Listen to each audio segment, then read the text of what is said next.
Good evening. Oh. Oh, it's been far too long.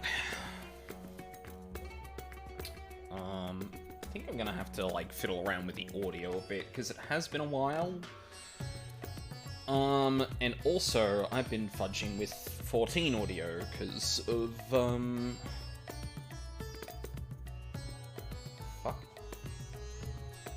Fuck. Oh, okay. Oh. I thought for a second, like, my internet just died. Oh, I would have been so fucking mad. Yeah, because I've been playing a lot of 14 offline. I definitely fucked around with the sound settings more than once, so they're probably going to be all over the fucking place. But I'll manage. Okay, I think we're good. Yeah, it's been a while. Unfortunately, it's just, like, stuff I can't really, like, control. Like, well, some things I couldn't control, some things made me fucking exhausted, and then there was just, like, literal toothache and muscle problems. Which was great. I love to feel my jaw, like, crushing in on itself. It's super cool, and I would obviously highly recommend it. Alright. Actually, before I really start talking, I'm gonna get out of this and actually have a look at what the hell I've done to my sound settings. I think we had you around there, and then you more like... That sounds about right. But yeah. We're doing some job quests today, and, much like a compliment sandwich, I thought we should probably do the job quest, and now that we've done 2 of the 5, I think we should do the role quest that has the most chance of being bad. So, in a lot of situations, I think some of the best 14 writing is not just straight up retconning bad writing, but taking that as an opportunity to build on the existing writing. So, for example, there was a lot about Limsa Laminsa that was just ignored for a large portion of the game, right from A Realm Reborn. Y'shtola basically says to Merlib's face that, "What the fuck are you doing?" And she's like, I mean, I can't help it. That's the situation we're in. But it comes back, at least in the MSQ in 5.4. From what I hear, there is a decent amount of good stuff in side quests related to the Sahagin and that. But in terms of, like, really addressing the core of it, like, the fact that that thread was left dangling for so long is a important thing when it comes back, right? You know, there's been plenty of times the game has taken something that's either unexplored, not explored as well as it could have been, and so on, to actually develop character, to develop, city-states, entire city-states even. But this is a job quest, and this is a role quest, so it doesn't have as much time to do that. I'm not expecting something like that, which is why I feel this is probably going to be more set up for future stuff, hopefully. If not, just outright kind of not great. I don't have my hopes high for this. And considering, like, the, considering, some stuff that was in the Dragon... Well, the recent stuff that's happened job quest-wise, we finished up Dragoon and... Dancer? I think we finished them up. We didn't do, like, the capstone level 80 ones in Shadowbringers yet. That'll be another time. But... wow, sorry, I lost my train of thought. So, we've had kind of a rocky sort of thing. There was a little bit of the Dragoon questline I wasn't too fond of. I think the Dancer one is actually really good, and has an example of just bringing back a character that it just made sense to bring back. Because, yeah, of course they'd be involved with dances and the performance arts and legendary troops that have existed in Eorzea. Why wouldn't they be there? I am genuinely curious, like, because there's one thing about things that we've been dealing with in the role quest that I think might be a good starting point or catalyst for later storytelling. So far, the blasphemies that have been summoned or that have been created within the city-state's borders has been a direct result of some history with them. So, with Ishgard, for example, we had the legacy, basically the legacy of the 12, or sorry, the Knights of the Round, and the scars that have been left in the wake of the collapse of the church. A lot of that was definitely covered when it came to wrapping up Heavensward, for example, and a few bits and pieces through the MSQ. But it did a good job of, like, reincorporating that there's still some fucking problems going on. Likewise, in Limsa, whilst great strides have been made in other parts of the MSQ, one of the really big problems that was happening still with Limsa is the Sahagin still get fucked. And in trying to bring them to the table, they further push away some that are very... what's the word I'm looking for here? Skeptical of the Limsa Lominsa's efforts to do so. Not unwarranted. But there seems to be a real key theme here of there are still problems with the city-states, and this is now manifesting in blasphemies. And I'm really hoping this one is a good one, because if nothing else, hopefully this is just the beginning of something they can build on later. Oh, hey, Haunted. How's it going? Fuck. I'm not gonna lie, that emote looked a lot more...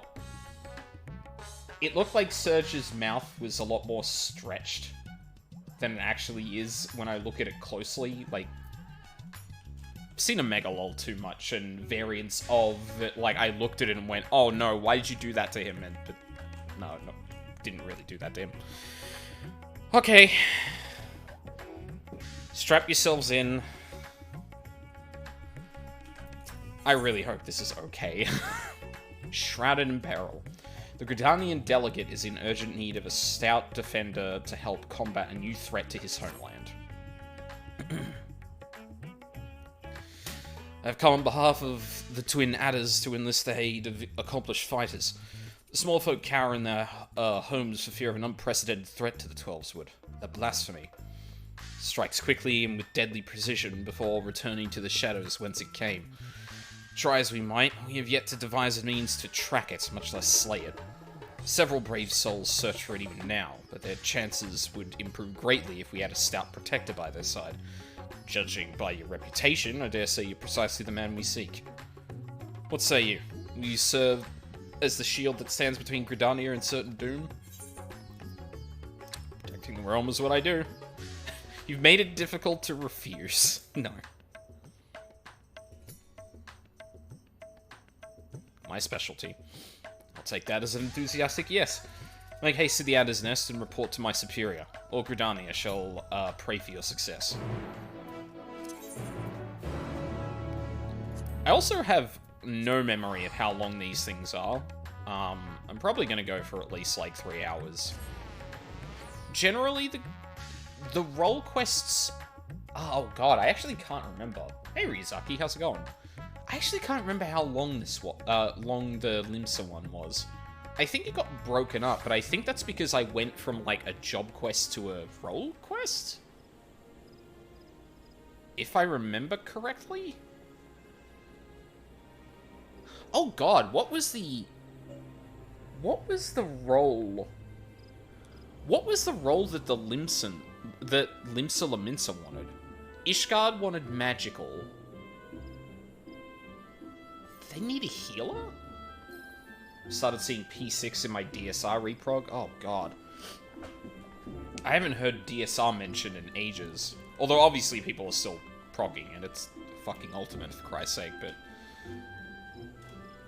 I feel like the last, like, ever since the patch came out, it's just been top, top, top. Fuck, which one was it? I have to go back and check after this, because I honestly don't remember. So it was definitely magic. I can't have done Fizz ranged yet. Oh no, maybe it was... yeah, it would have been Reaper. I think it was, yeah. It might have been melee DPS. So then we've still got tank, healer, and the Fizz ranged. I did get Dancer up to 81 on here, so I'm hoping that that'll be a good opportunity to do some deep dungeon on stream. Kind of like other leveling stuff. Well, oh god, actually, I'm really wondering if I might actually stream a bit more of that as a casual thing, because I imagine it being new, like, a lot more people are going to be using it, and because it's going to be a good way to get to 90, a lot of people might actually be using that. Yeah, I don't know. Do you want to know which region was Fizz ranged? No, Fizz ranged was,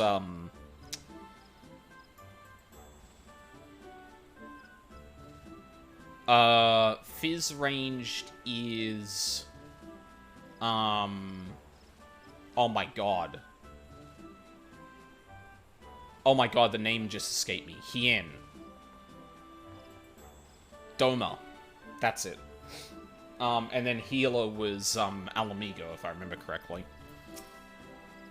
I did actually check those out earlier, because I was like, okay, I want to get Gridania done, which one is it? It also happens to be Paladin! My favorite... My favorite job. What the fuck is that? Hello? What is that? Okay. Oh, I know what that is. That was left over from the Nirvana Initiative stream. Mina and Luca had sent me links to Discord reactive images, and I'm guessing one of them has deleted theirs, or like remade it, and it's now got a different URL. I don't know. Interesting that was getting a 404. Or like, no, it had like a 500 error, didn't it? Hold on, I'm actually genuinely curious now. Bring that back up, and then...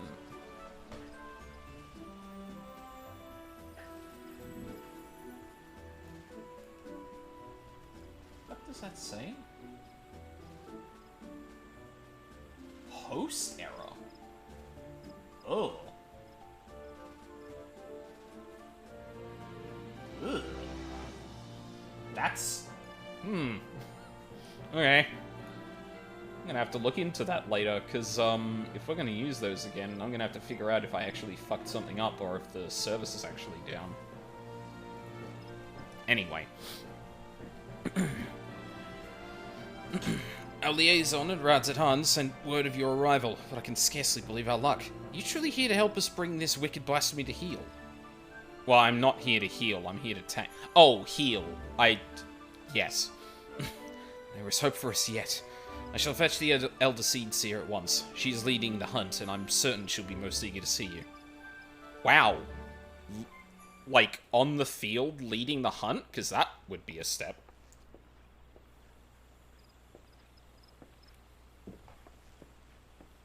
Full glad am I to welcome you in good health and good spirits, Aldine.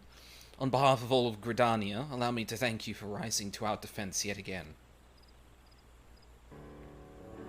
You will forgive me for eschewing further formalities, as time is of the essence. I shall share with you what little we know of this elusive scourge.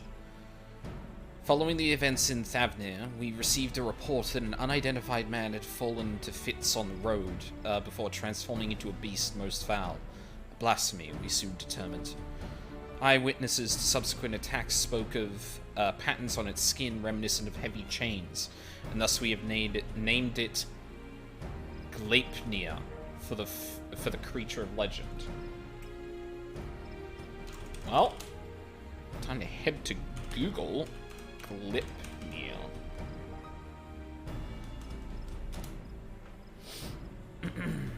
In Norse mythology, Gleipnir is the binding that holds the mighty wolf Fenrir. Oh, so they named it after the chains holding Fenrir. That's interesting. How does one pronounce that? Icelandic. No, Icelandic? Sure. We are looking at how to pronounce the name of this Japanese manga series, written and illustrated by Sun Takeda. We are looking at how to pronounce Gleipnir. Gleipnir. Yeah, Gleipnir. For the creature of legend? I thought that was Fenrir. Emerges from the brush without warning, bringing destruction and tragedy to those unfortunate enough to be near. Ere we can respond, it retreats into hiding, leaving no trace for us to follow. The elementals cry out for us to rid the forest of this wicked presence. Yet even if we tracked it to its lair, I fear besting the beast would be no simple matter. Why is that? The wounds of Gleipnir's victims are tainted by corruption. We can but conclude that the fiend's fangs, claws, and horns are all imbued with a powerful poison. The smallest scratch sends the afflicted into fits. Death soon follows. Ooh, okay. Mayhap you know of the creeping death. The effects of Gleipnir's vile poison bear more than a passing similarity to the symptoms of that deadly plague. Creeping death. Was that the thing that they released? Or is that the thing that the Dusk Whites? Oh, this might actually be getting into the history of this place. Yeah, it swept through the Twelveswood many years ago. The sick found their skin covered in chain-like patterns and spent their final moments in excruciating pain. Huh. It's long before I came to Gridania, but people still speak of it with dread. Is it true that the disease spared not a single here? Very nearly, yes. Before the remainder were taken, we were able to devise a cure for the Glimshroom. Slow though it was, the scars of this tragedy could then begin to heal. Cool.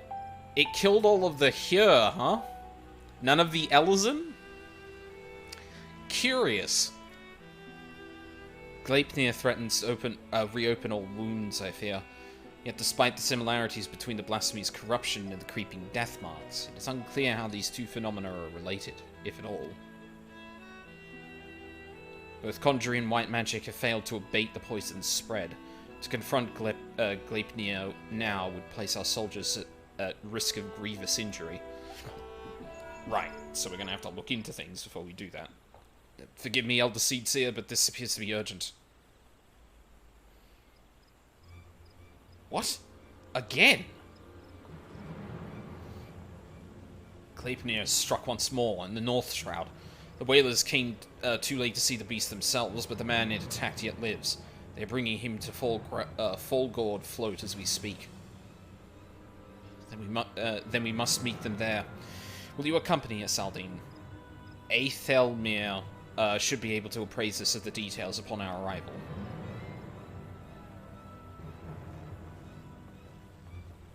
It's weird that she didn't look back. It's one of those things about the animation that I thought actually got better. I'm surprised that didn't. Again, role quests and that, like, obviously have less time on them than the fucking MSQ and stuff, so... It's not really a problem, it's just like, I'm actually surprised there was an inconsistency there, because I've kind of been... Oh. Oh, is that right? It is what it is. Wait, what? Neither of these are on the map. What the fuck is going on?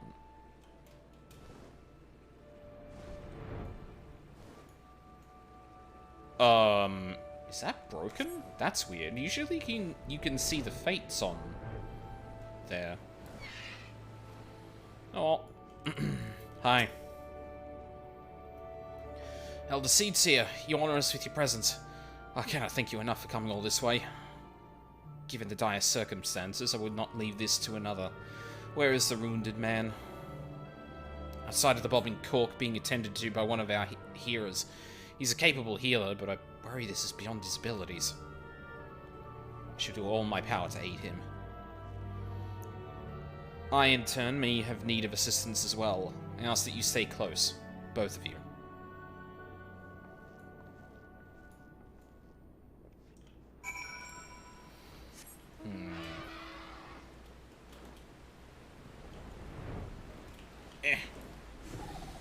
Mount's too big to fucking fit.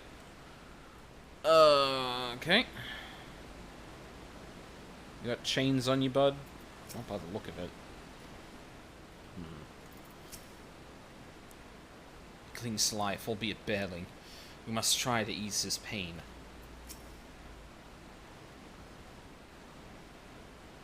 He's a hardy soul, but I'm utterly at a loss. While I manage to heal his wounds, the poison lingers. I fear the worst is yet to come. I remove his clothes for treatment and recognize the change. This is indeed the creeping death. Do not lose heart. I shall spare no effort. Rest for now. We may have need of your talents again ere long. Chigos, man. Chigos. Bloody swarm of them. Huh? I came from the east gate. Chigos are known as carriers of the creeping death. The villagers are on edge. If they think the vilekin harbingers of another plague, they may panic. Pray, see to the Chigos. I shall remain here with the victim.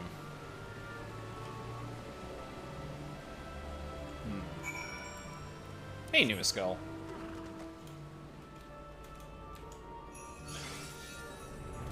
Very EP hours. What's up? They've been out to Springs. A whole swarm of them. Like an army getting ready for war. Bringing the creeping death like as not. The folk have been dropping dead with no rhyme or reason, and I'm not about to join them. No, sir. Came running back as fast as my legs could carry me. Were you bitten? I will show you to a hearer if so.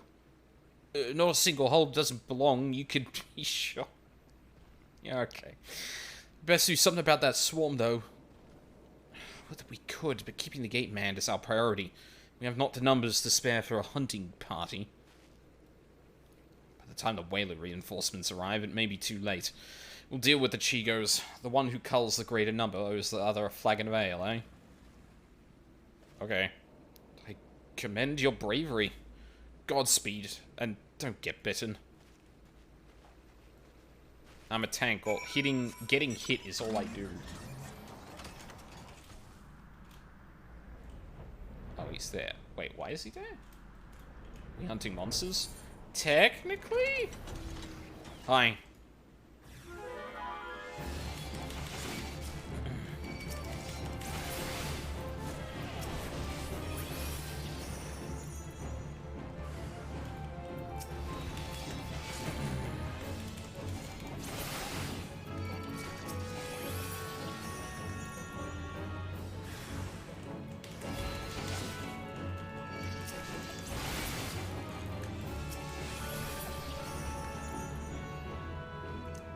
This is also my first time actually working with the new paladin shit, so that's going to be a learning experience too.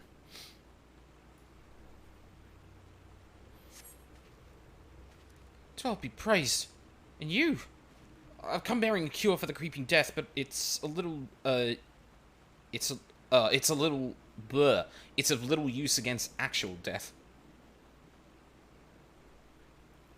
Aye, that's why I've come.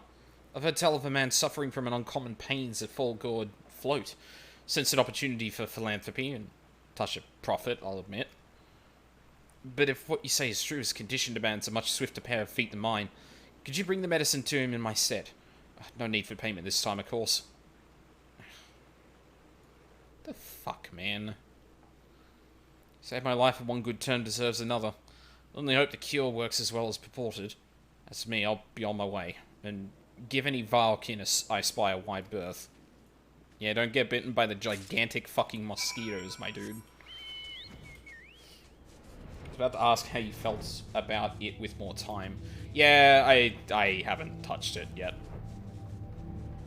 It just seems like more of the same, and Goring Blade, like, and the dot thing is just kind of nothing now. I don't think I'm gonna like it, but I think it'll be fine. Thank you for calming the Chigos. Alas, our patient's condition has yet to improve, and it is all we can do to keep him from succumbing to the poison. A medicine made from Glimshroom, which cures the creeping death. Some dude had this. I know this medicine. It was once used to treat the creeping death. Given his symptoms, it may well prove effective here as well. I guess this would be a good test to see if it is the same. Works upon the body quite quickly, as I recall.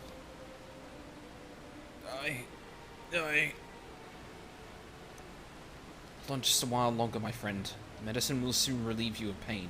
Or relieve your pain. I don't... It hurts. It hurts.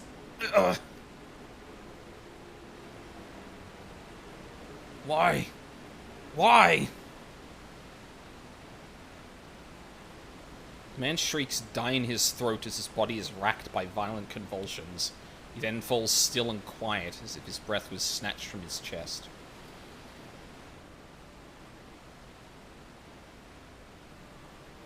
Okay, then. So it's the same symptoms. So it is different. Not every rework can be in 5.4 Monk. True. If he'd been quicker to deliver the medicine, would he have lived? Nay, I think not. He was doomed from the moment the poison entered his blood. As will be the others if we do not soon gain an understanding of our foe. Let this tragedy not be in vain, but serve as a lesson. Though the effects of Gleipnir's corruption resembles the creeping death, 'tis clear that the two share little else in common. Poison burns through the body more quickly than any disease. Too deadly is it to be borne by creatures so fragile as Chigos, or any other besides. Then that is one less possibility that people need fear. It's a shame a life was lost, but this knowledge may help us ensure that others are not. Spread word, but do so with delicacy. In these troubled times, fear and despair can drive even the goodliest of souls to desperate ends. Gleipnir is the only blasphemy known to us in Gridania, for now. We must do the utmost to stop him from sowing further discord. Understood, Elder Seedseer. We'll give this man a proper burial before sharing what we've discovered.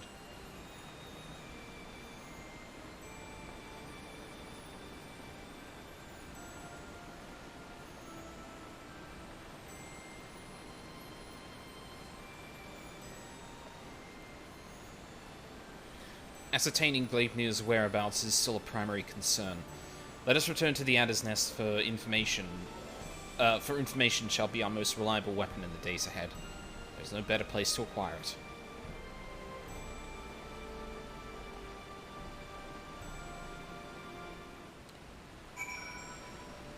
Yeah, I'm gonna be honest, newest girl, I think my favorite melee is Samurai by a country mile.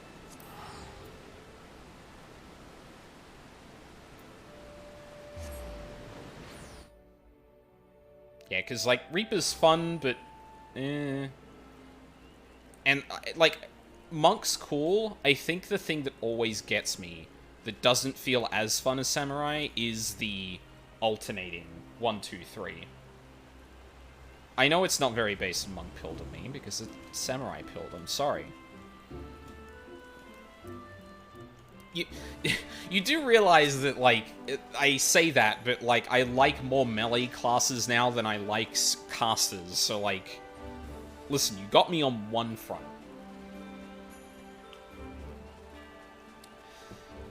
Gridania has been cited.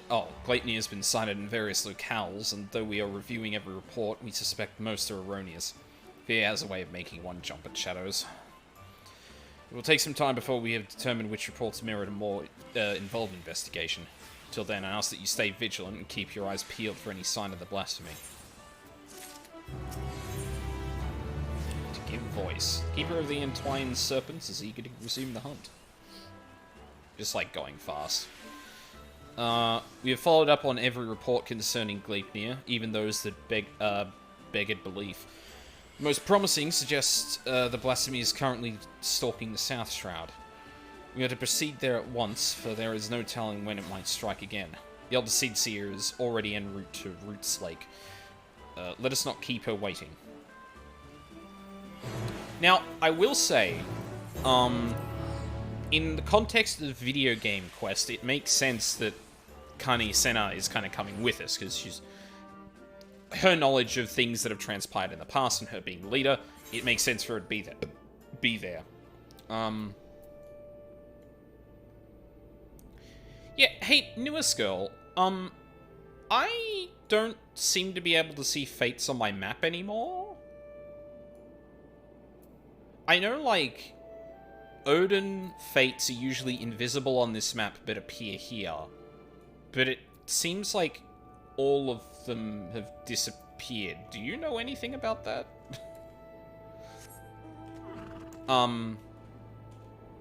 Yeah, so, like, from a, like, in isolation, of course Kani Senna is here, but at the same time, like, I think there is something to be said for Kani Senna, the one that's usually not on the front lines and is usually, like, one of the people who are more often engaged in diplomacy than anything else. I think it says a lot that she's actually here still. Oh.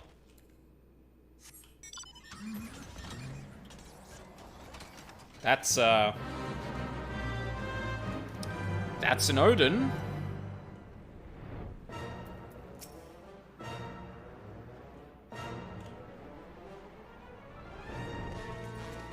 Oh my god. Lalafell Odin.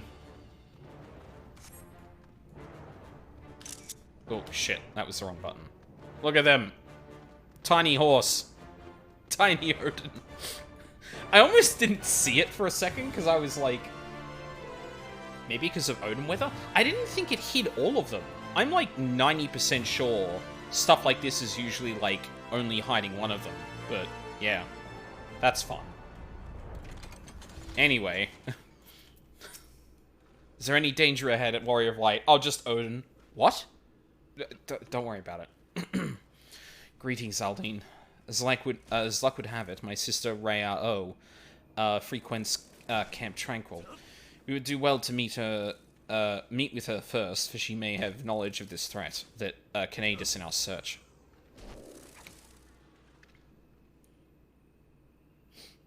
Yeah, it's weird.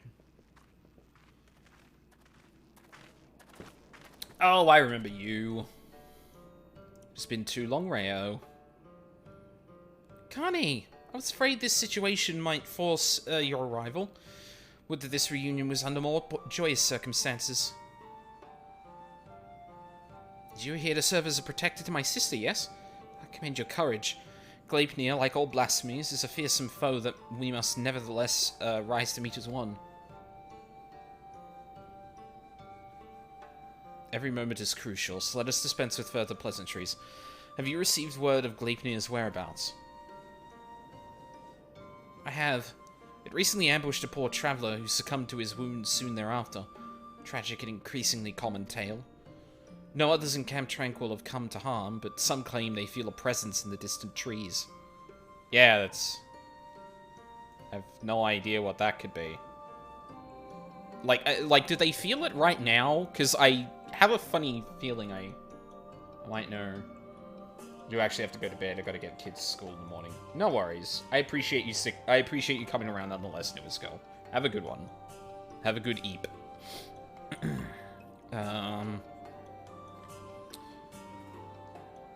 Right. Staring at them with a malicious intensity, they struggle to find the courage to venture beyond the safety of the camp. Unless victims exhibit symptoms reminiscent of the creeping death, Gleipnir's corruption seems only to affect those who have been assaulted by the blasphemy itself. We've yet to confirm a single instance of it spreading from one individual to another, which I am going to assume it's important that we know that that one healer actually buried the body. 99. That's somewhat reassuring, but it will provide little comfort to the people here, I think. If Gleipnir comes, any defense we mount will come at great cost. Those who fall wounded will invariably die. I'm at a loss, and the people under my care can see it. They grow tense and bicker amongst themselves. Some even accuse me of standing idly by while this monster roams free, as if I'm not doing all that I can. I apologize. Would that I had come to you sooner. Would that there were more I could offer you.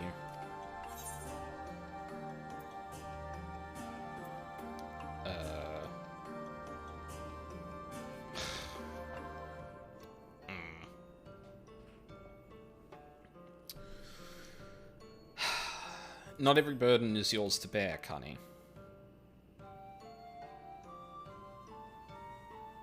He's right.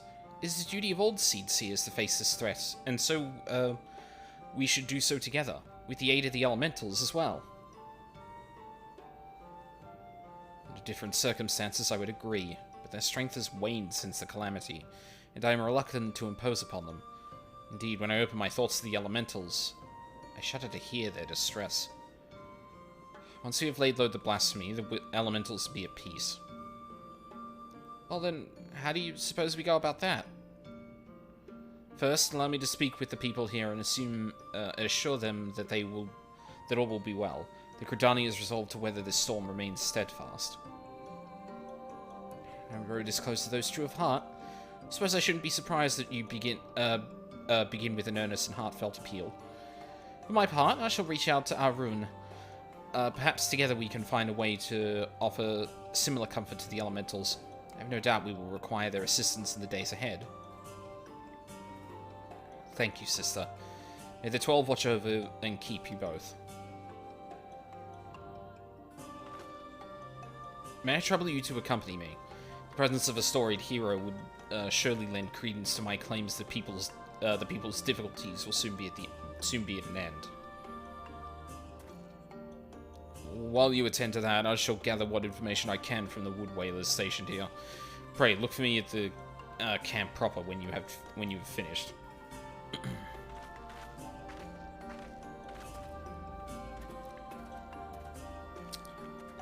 It's an interesting framing of this so far, where it seems like the inference here is Kani Senna is trying to stretch herself too thin?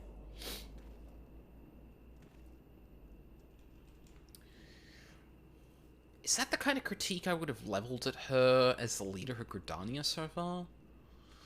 Maybe? Like, not enough attention on very specific things here and there, thus...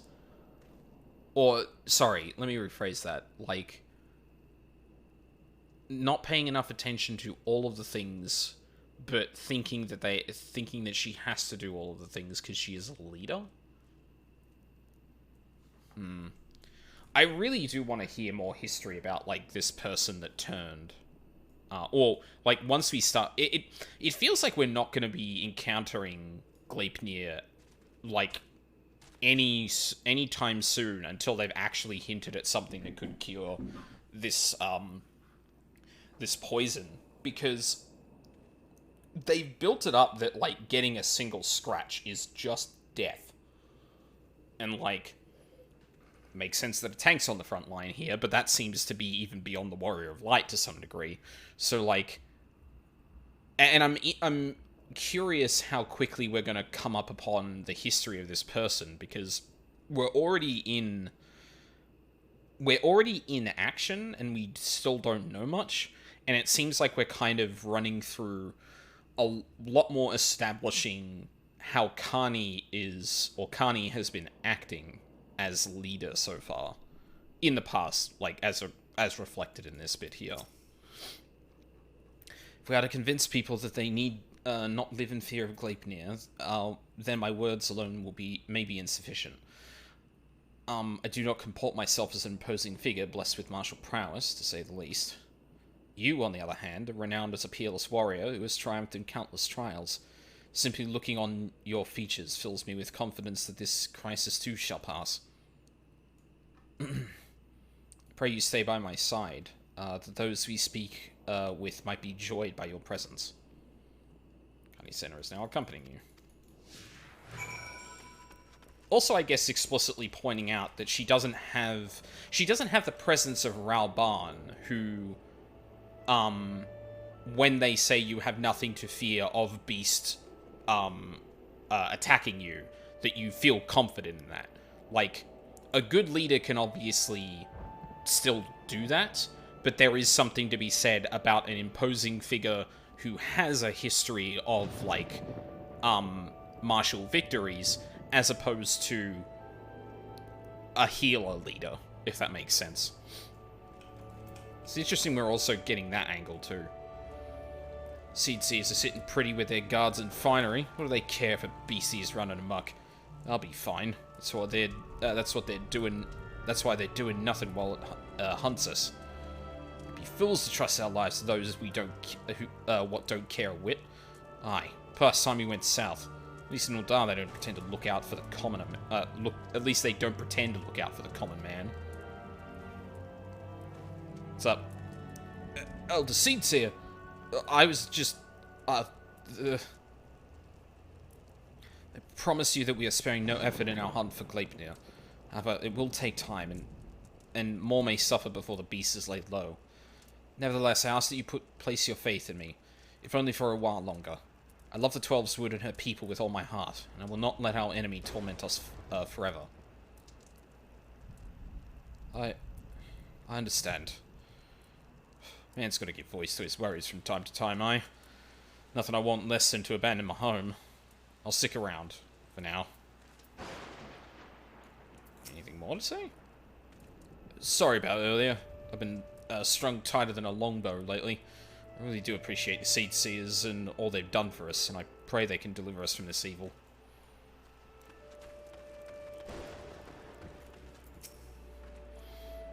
Single scratch is enough to spell one's doom, they say. Nothing but to wait for death to come. How can we face a beast like that? Do not give in to despair, my friend.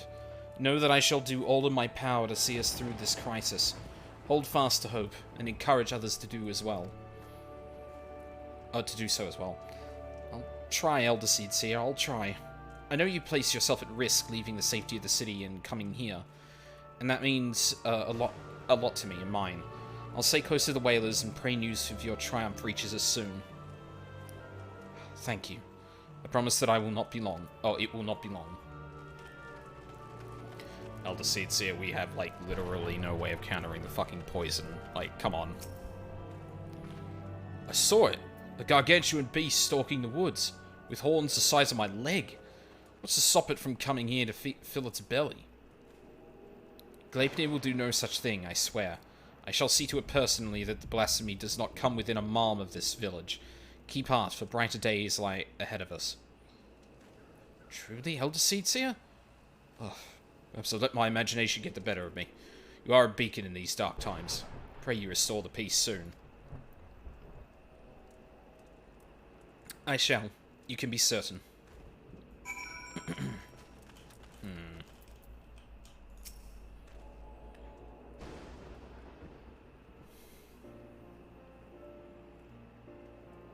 Will that be all for now, Elder Seedseer? It will. I've done what I can to quell the unrest, but so long as Gleipnir lives, they will never be at peace. Sometimes simply lending an ear does wonders, as must be the case for the elementals, yes? Do you doubt your chosen course? Wait. Sometimes simply lending an ear does wonders, as must be the case for the elementals, yes? Do you doubt your chosen course?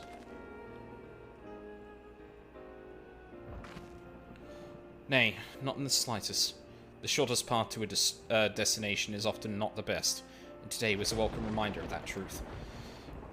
Mayhap I should visit these settlements more often. Doubtless some here think me as distant as the elementals, so rarely do they see me in the outer reaches. You have served me admirably as protectors thus far, for which I am grateful. Yet until we have found and laid Gleipnir low, I must continue to impose upon your goodwill. It is no imposition, Elder Seedseer. You saved me on the killing fields of Cartener. My life is yours now and always. Life is your own to command, but I thank you for your words. And your conviction, which fills me with confidence that the path we walk is true. Even if that path takes us far afield. Did I ever tell you that when I was a young student, I would often steal into the woods with a dear friend of mine, much to the chagrin of our teacher? Deep down, I suspect there is still a part of me that yearns to wander where I should not.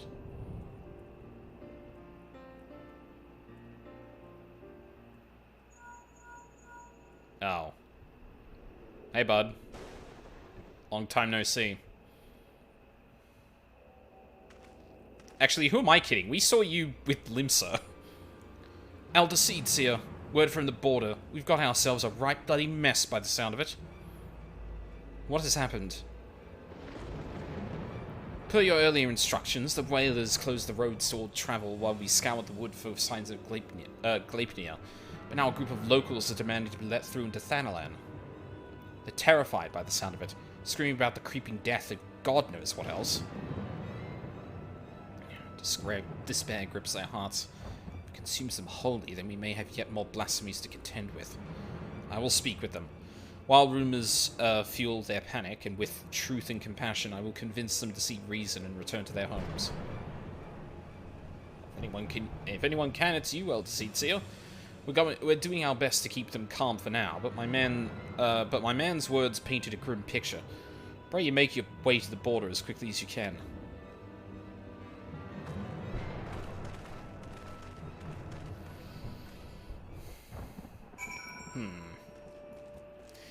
I don't mind the angle this is going for so far. Like, it seems very much establishing some other things that are probably, like, problems in Gridania. Like, obviously, a lot of people thinking that the Elder Seedseers kind of stay in New Gridania proper and don't really do much, don't know the problems that people are facing, etc., etc. Hey, what's up? Oh dear.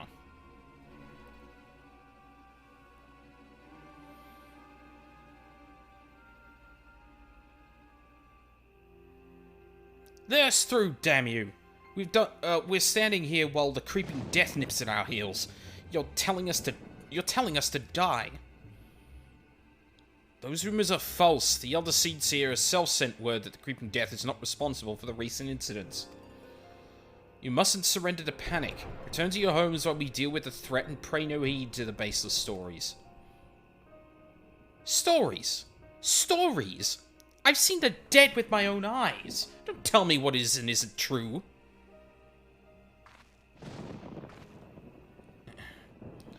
Hearken to me, my friends. I come before you now to assure you that the creeping death has not returned. Only those who have been wounded by Gleipnir are in danger. So I beseech you to take shelter in your homes until the threat has passed. Gleipnir? The beast I saw in the wood! We have to run. It could have followed us. What? You saw him? Where? Not far from here. Glistening horns, terrible chains, reaching out to drag you down to the seventh hell. We ran and ran, never looked back. But don't worry, it didn't catch any of us. No one's marked, see? That means we're safe, right? Oh. But say we weren't quite fast enough. What then? Oh my god. His horns and claws are where the poison resides, and even a scratch would be a cause for concern.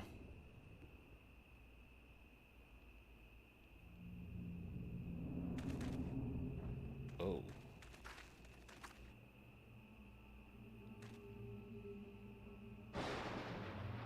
Even a little scratch. Then it's too late for me. Is that why my body feels like it's on fire?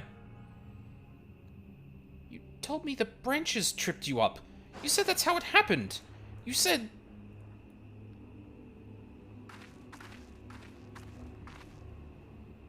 Oh, heavenly winds guide us to the font of strength. Maybe drink from it and something. Oh, this is good. Oh no, now other people are gonna see that the fucking seed seer can't do anything. Cool. I don't feel any better. Do it again. Do it again.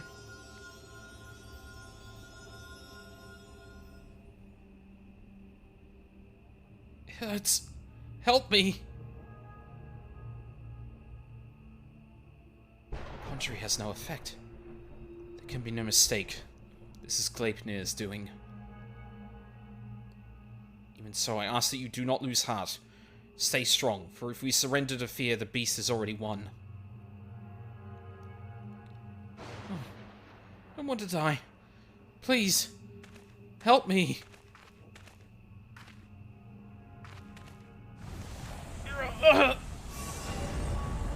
Goodie.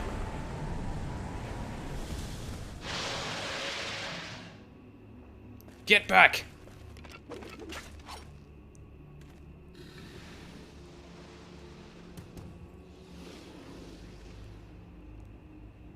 You said it wasn't... Ugh. Why? Why? Liars. All of you. None of us are safe. None of us will...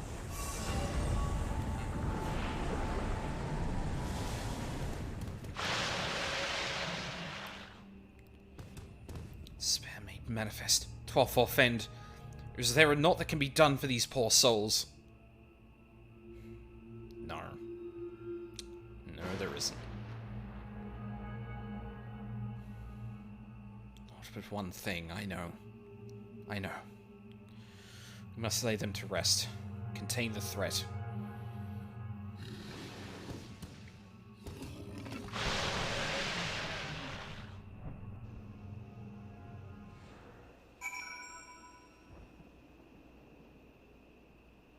Would have been cooler if this was actually an event and not just like a random encounter outdoors, because I know I'm just gonna shit on this now.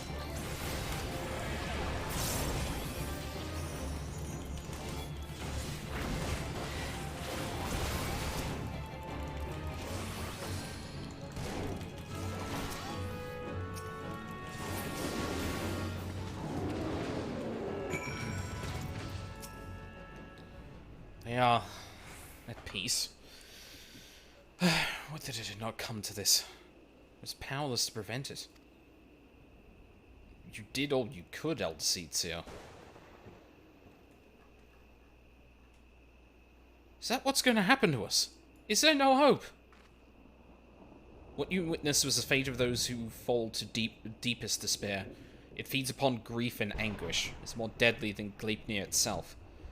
But as I swore to you that we shall defeat the blasphemy that haunts our homeland, so too do I swear that despair will not be the end of us.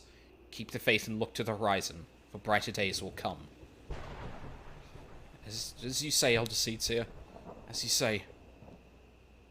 Gleipnir is not here, and so you are free to return to your homes. I but urge you to take care on the path back. We will, Elder Seedseer.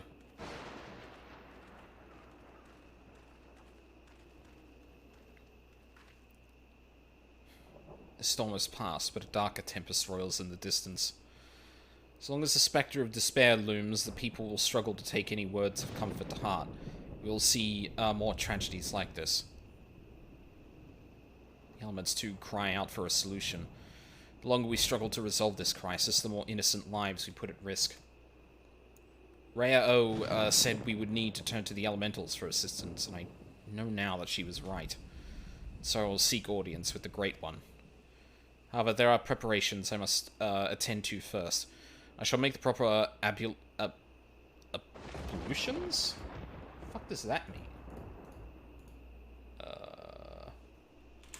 Ablutions.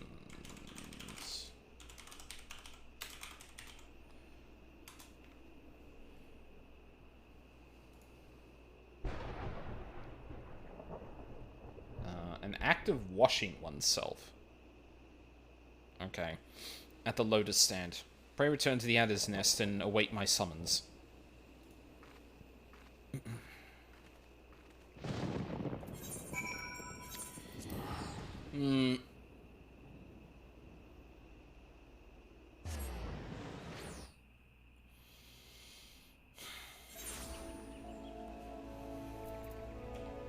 This is okay so far.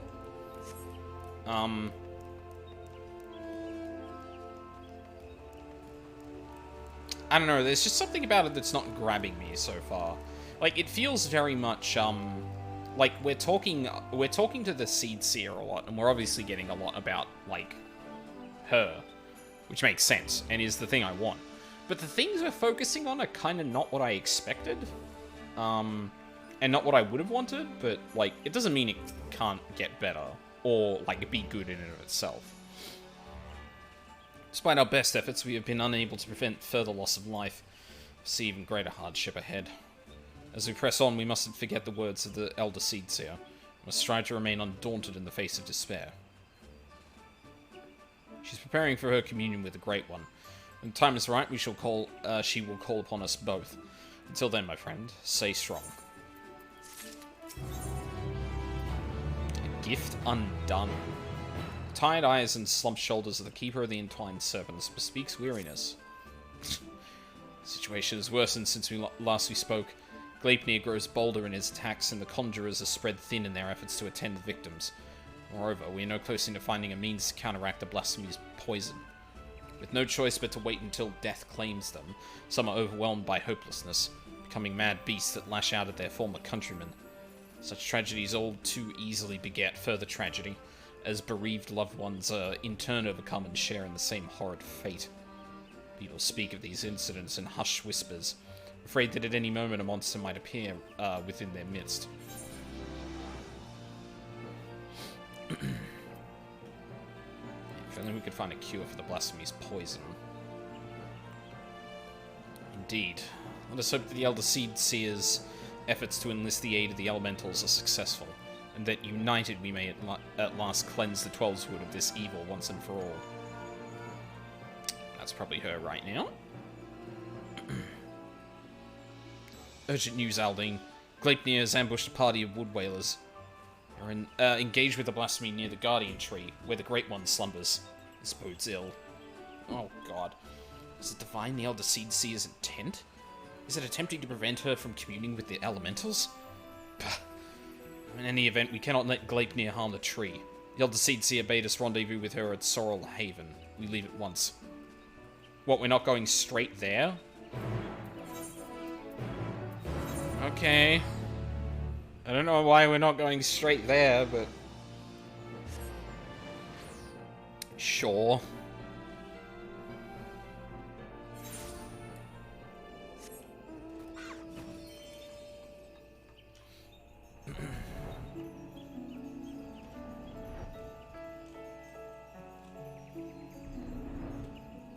It's probably going to be up.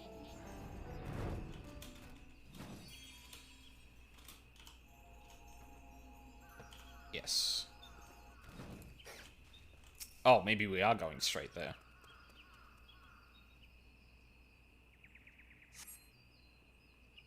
Oh, battered arms and armor are strewn across the ground, but there is no other trace of man or blasphemy.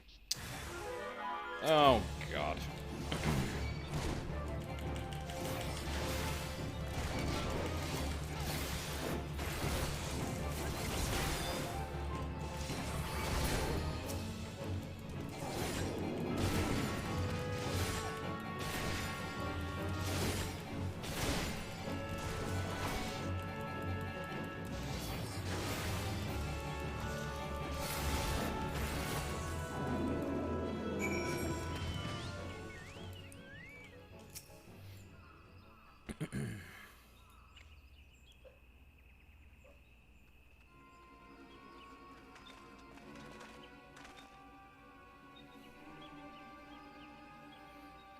I see.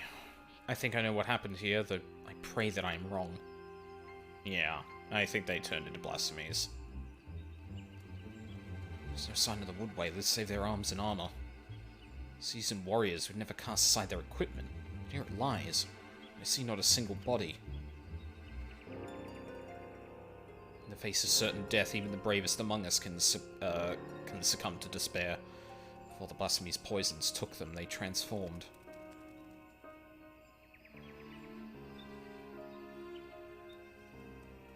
Gleipnir could not have gone far. He may be watching us even now.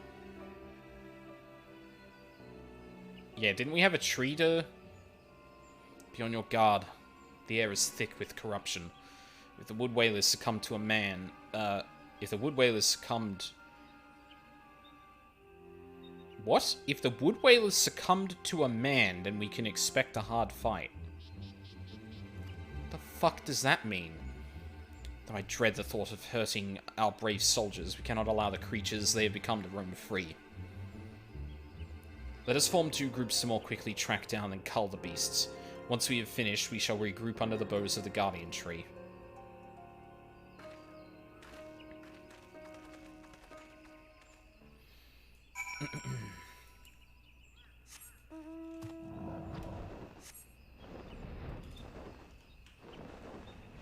Sometimes their commitment to the weird prose, like, just throws you off.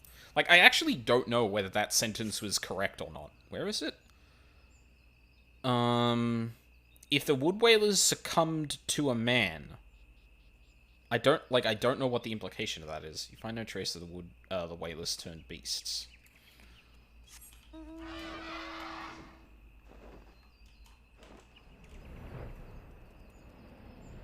Still nothing. Actually, no. No, the last one I looked at a thing and then enemies spawned behind me. There we go. Being sneaky and making it not so obvious anymore.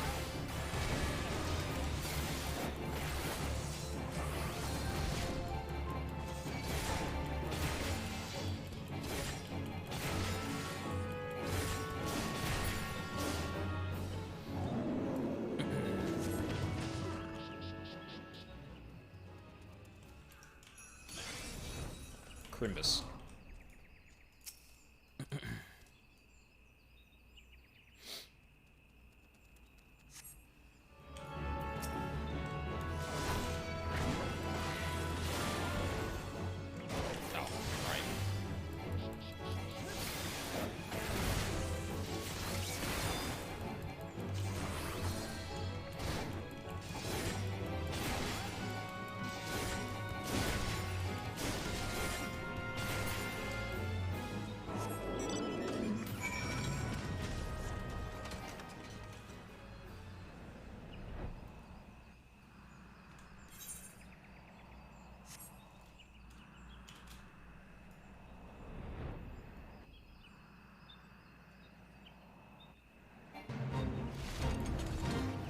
Sorry, not here for you. Something about blue. What the fuck? A gigantic tree slug. It's Gleipnir! Okay.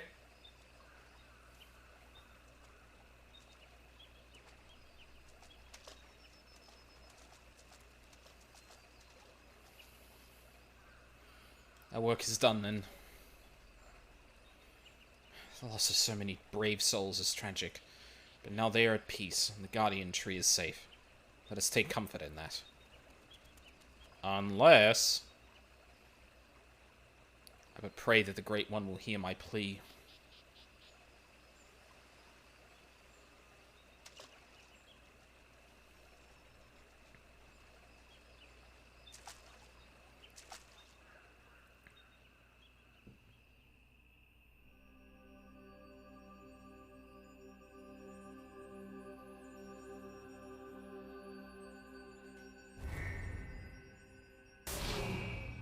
Ugh! What the fuck? Elder Seedseer, are you hurt? The Great One is filled with fear. An all-consuming fear unlike any I have ever felt. spoken unto me, and its words were clarion. Drive the evil away. Drive the evil away. I can think of naught else, and so we will not receive the aid we seek. Or it can think of no else. Naught else. Not until we can dispel the dread that claws at the forest's very heart. Oh.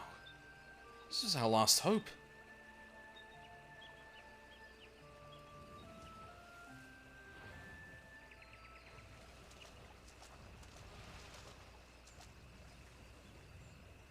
We are not alone.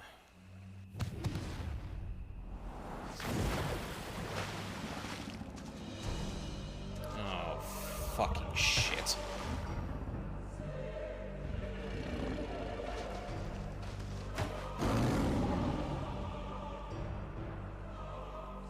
There can be no mistake. This is the profane beast, the blasphemy that has mired the 12 woods in despair. Gleipnir.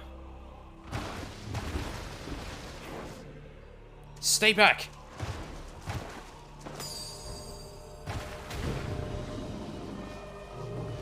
Makes for that guardian tree. We must stop it.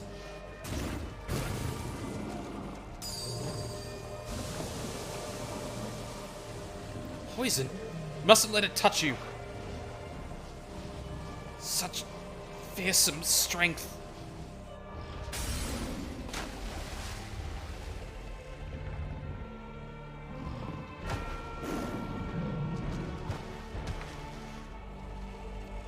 Alright, fucker.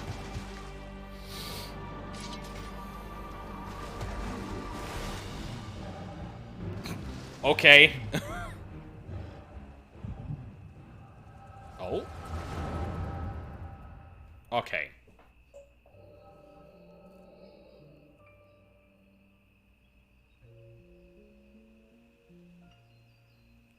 In accordance with our covenant, we Pagel have been blessed by the elementals. From the moment we are chosen, we are bound to act as mediators between man and nature. The most skilled among us are honored as seed seers, and it is their duty to guide Gridania through times both poor and prosperous. I cannot say which you will be found more, which of you will be found more worthy. In my estimation, you both have potential to become seed seers. That I became more certain by the day. Oh, Jesus Christ! Don't tell me.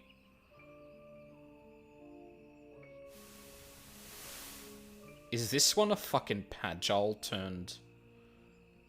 I don't want to be a seed seer. Never wanted to be a Pagel either. Never asked for any of this. Why can't I live a normal life like everyone else? How come I don't get to grow old? Why was I cursed with these ugly horns?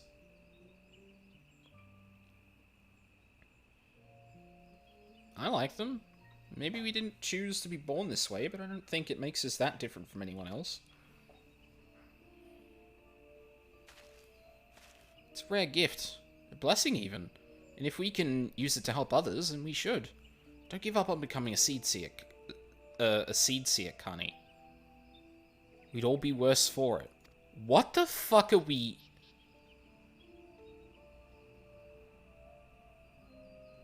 Okay. A blessing. I never thought of it that way. Suppose I just hated not having a choice. But maybe you're right.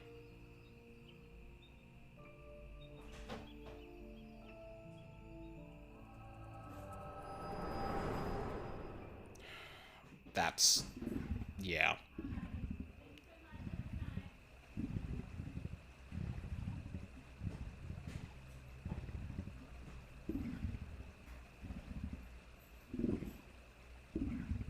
Connie.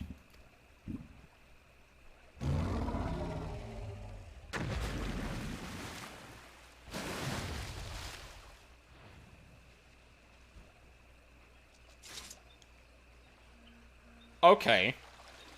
That's one way of making this really interesting.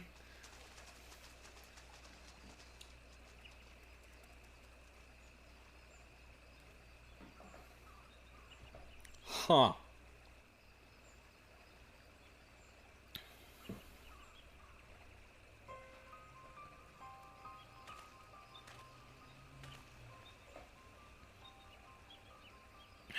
The matron is merciful.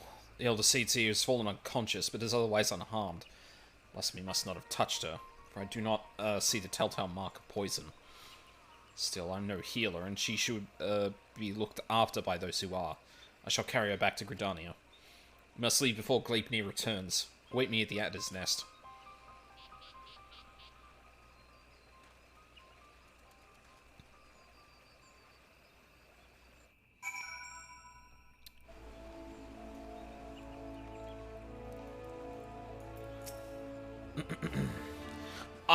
Okay, shot in the dark just from the quest name too. If the elementals took away that Pajol's gift and they turned into a fucking, blasphemy, this is going in a direction I like. Allow me to thank you again for your assistance. The elder Seedseer has been delivered into the care of Isumi Yan, and by the grace of the elementals will she make a full recovery. In fact, she has already regained consciousness, but is not yet allowed to receive visitors. We can but wait for now. God damn it, I was useless. I could do nothing while the elder Seedseer faced Gleipnir alone. It was to be a shield. That I stand before you while she lies abed is proof of my failure. She wouldn't have wanted you to throw your life away.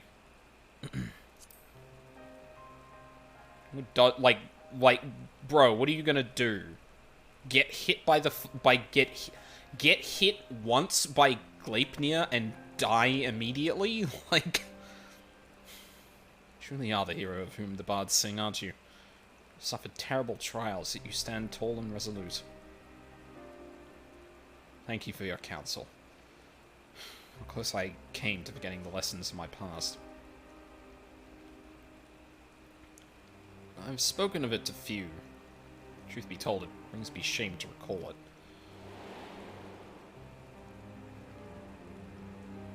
I fought at Cartano, not as a soldier of the Eorzean Alliance, but as a conscript in the Garlean Imperial Army.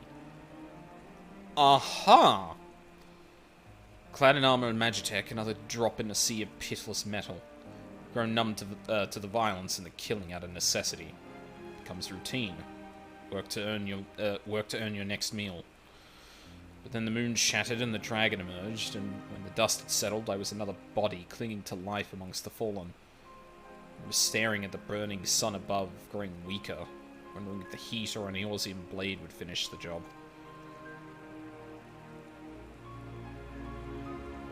It wasn't death that came, but salvation.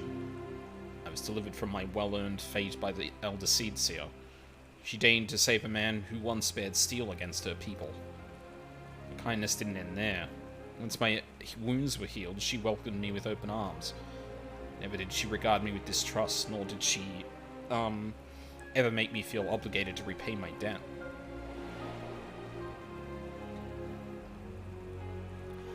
She fought not to take life, but to safeguard it. Through our friendship, I came to see the wisdom in that distinction, and pledged my remaining years to her service. It would have accomplished nothing to throw myself against Gleipnir in vain. Yeah, and that has parallels to being just thrown at shit from the Garleans. Even if there was profit to be made in the sacrifice, she would not abide it.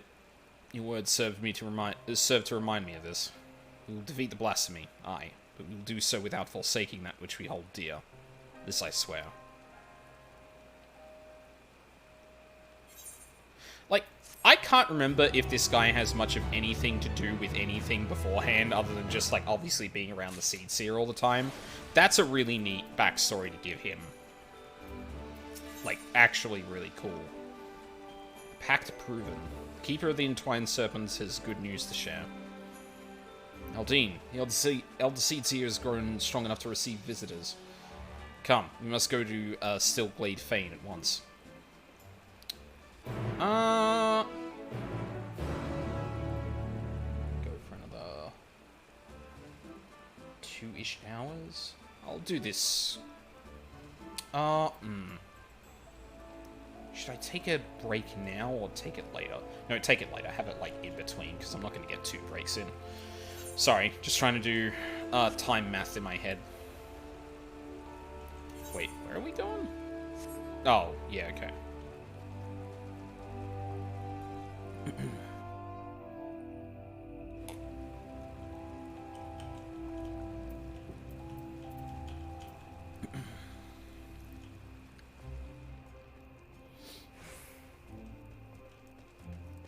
Yeah, okay. We've added some decent stuff to this, so I'm like, okay, this could be going somewhere that's good to build on later. There you are. Not trying to start being a conjurer just yet. That's not for today.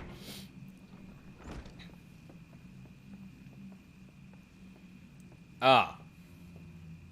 Perfect. Elder Seed's here. Fills my heart with joy to see you in better health.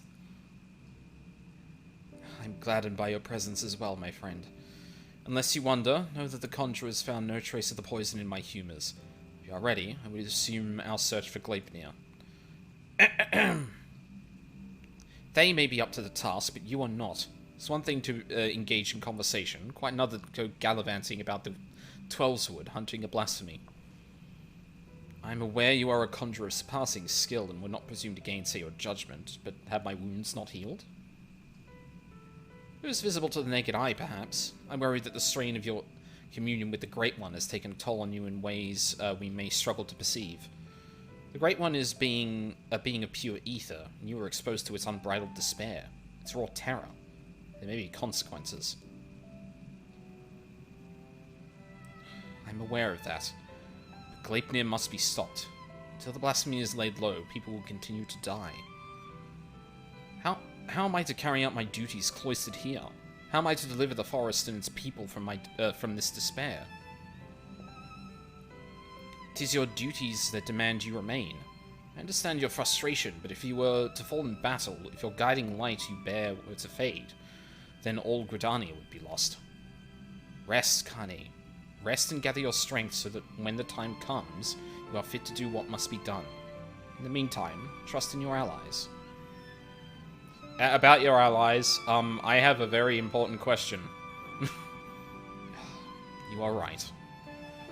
That said, I see no reason I cannot join in planning our next step.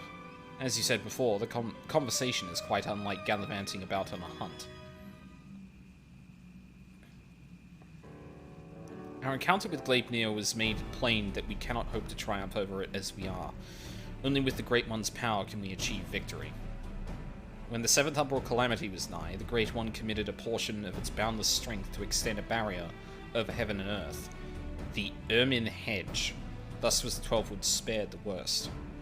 Oh, that's why it doesn't have any fucking damage. I was really curious thinking back that I hadn't seen any, like, anything, well, okay, like, I suppose it's Gridania proper, but there's, like, very few places that have been clearly affected by the Calamity, like, you know, the places with Allergan, shit strewn about, and the ether, like, blown out in certain areas. If we could convince it to again lend us a small measure of that power, we would need not fear the poison. Therefore, I believe we should pour our efforts into placating the elementals, that we might earn their favor.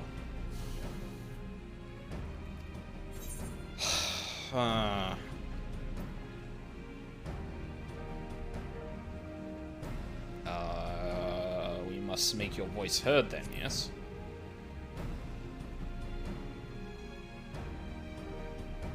Indeed. We must find a way to assure the Great One of our good intentions. To remind it that we labor not for its destruction, but its salvation.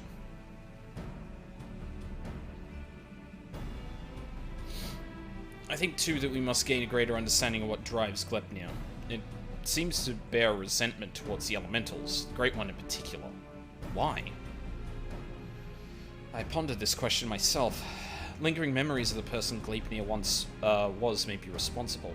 Reports from Rads at Han suggest this is likely the case, in fact. If we could but ascertain the original identity of the blasphemy. Where are we even to begin our investigation? I had a vision. You were granted a vision of Gleipnir's past? And I was there? Then I may know who he is. Or was. As do I. The boy who trained alongside Kani in her youth. Yasura Supin. After all these years. Is this what became of him? You mentioned him briefly before. Were you close? Probably the person she went out into the woods with, I would imagine. That's why she brought that up earlier in the questline. Isura was Pajali like me, but he had never known his parents and devoted himself wholly to his studies. He embraced the role of the forest and the forest had bestowed upon him, and truth be told, was a much better student than I ever was. A fair assessment. Despite your esteemed heritage, you never took to my lessons as well as he did, or as well as he, ever dreaming of the outside world. Stealing off into the woods more times than I can count. Could not keep watch over you at all hours, not even if I tried. So why is Kani, like, older than the other Pajal? Is that because she's, like, the main Seed Seer? I don't know if that's ever explained before now, but it just struck me again that I don't actually know the answer to that. The Elder Seed Seer, a rebellious spirit. I can scarce imagine it. I resented being a Pajal. It was inconceivable to me that I could not live among the others, and I did not scruple to express my misgivings to Isumiyan at every opportunity. Isura was a pillar of constant support. It was thanks to his encouragement that I last embraced my destiny and resolved to use my gifts for the greater good. We would become Seed Seers together, I believed. Until one fateful day when we were gathering herbs in the forest at Isumiyan's behest. Met a wanderer hailing from a distant land who told us his beloved was with child, and that he had travelled to Gridania to beseech the Great One for a painless birth. He asked us to guide him to the Guardian Tree. However, entry to such sacred places was not ours to permit. There was something odd about his demeanour besides. With regret, I refused him, but Isura was loath to turn away a goodly stranger in need. He agreed to guide the man, desperate despite my protestations. I ran to Isumiyan as fast as I could, and together we made haste to the Guardian Tree. We found the man motionless on the ground, having succumbed to the Great One's rage. Next to him was Asura, alive but unconscious. In time, he recovered and related the whole story. In truth, the man had been an adventurer, a seeker of wealth and glory, and as he had knelt to make false supplications, he lunged forward to tear a branch from the Guardian Tree. He was yet a child, and Asura had no inkling of the darkness that could dwell within men's hearts. He learned the lesson that day, but the price he paid for it was great indeed. The Great One stripped Asura of his horns, and with them the right to call himself Pajal. Was forced to expel him from the Fane. I realized we switched over between the characters before I fucking... Yeah. Okay. I never saw him again, nor heard a word of what had become of him, but not for lack of trying. Despite his hardships, did he remain in the Twelveswood all this time? Despite his hardships, did he remain in Twelveswood all this time? I wonder. He dreamed of naught else but becoming a Seed Seer, of a life of service to the people in the forest. He knew the weight of the responsibility and was eager to bear it. But he was deprived of that purpose by the very elements he loved, and yet he did not lose that will to serve, I suspect. He instead resolved to watch over the Twelveswood in his own way. Shudder to think what could have hastened his transformation into Gleipnir, as if his life was not harsh enough.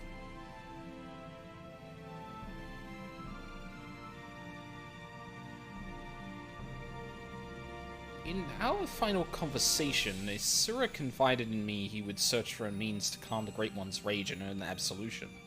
To that end, he said that he would seek the Council of the Mughals. They've called the 12s home far longer than we have, and so none are more like to have knowledge of its most hidden workings. Comes as no surprise, he would not give up so easily on his dream. Even if the Mughals know naught of Asura, they may be able to help us in other ways. Will you travel to the Bramble Patch in my stead, Aldine? I have faith they will accept you with a characteristic aplomb. Oh yeah, they'll love me. They always do. And yeah, Ryuzaki, I'm kind of hoping this is the direction we're going, because, like, the elements are shit. I'm sorry, but, like, tying, like, okay, so there's a couple of things. The elements are, like, dictatorial and bad in, like, the diegetic sense, in terms of they make decisions on a whim and are expected to be heard and obeyed so that the people in Gridania can prosper. And then, in a narrative sense, it also is really shit that you have this imperceptible, unmoving character who is essentially leading Gridania in the Elder Seed Seer's stead. Like, the Elder Seed Seer is not the one leading Gridania, it's the fucking elements. And the fact that this has been... What the fuck?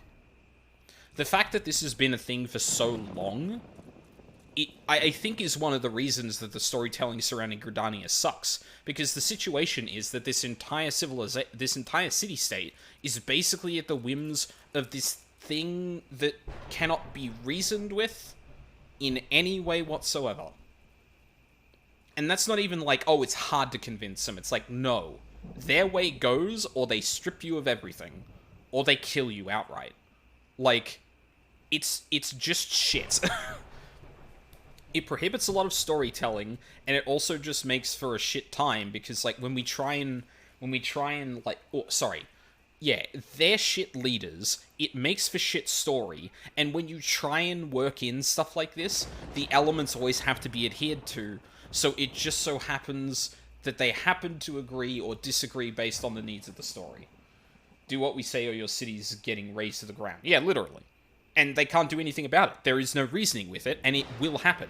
Like, it's not like the Garleans, in which there's maybe a hope we can defend against them. Like, no, it's just, like, they might as well be just a god that cannot be reasoned with, and it's really shit. I hope this is the way we're going, because if this is going to start, like, undermining the authority of the elements, then I'm absolutely happy about that, but I feel like it's not going to go that way. Hey. Ahem. Surely you could see I am armed. It's all the same to you, we don't want any. Move along, Kupo. Huh. Quite a peculiar face you have, Kupo. Familiar, too. You wouldn't be the self-same warrior who gave the legendary Mughals guard what for, would you? Aldine, was it? At least the monetarists have a clear defined motive. The elements are just dicks for the sake of being dicks. Well, it's not... No, it's... No. I don't think that's a good way of looking at it. They're not dicks for the sake of being dicks. They're dicks for a reason, and that's because they know...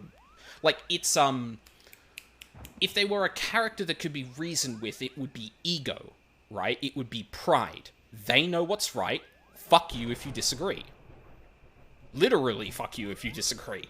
I don't think it's the dicks for the sake of being dicks. That implies that, like, they have fun tormenting people. I think it's just that they consider themselves to be, like,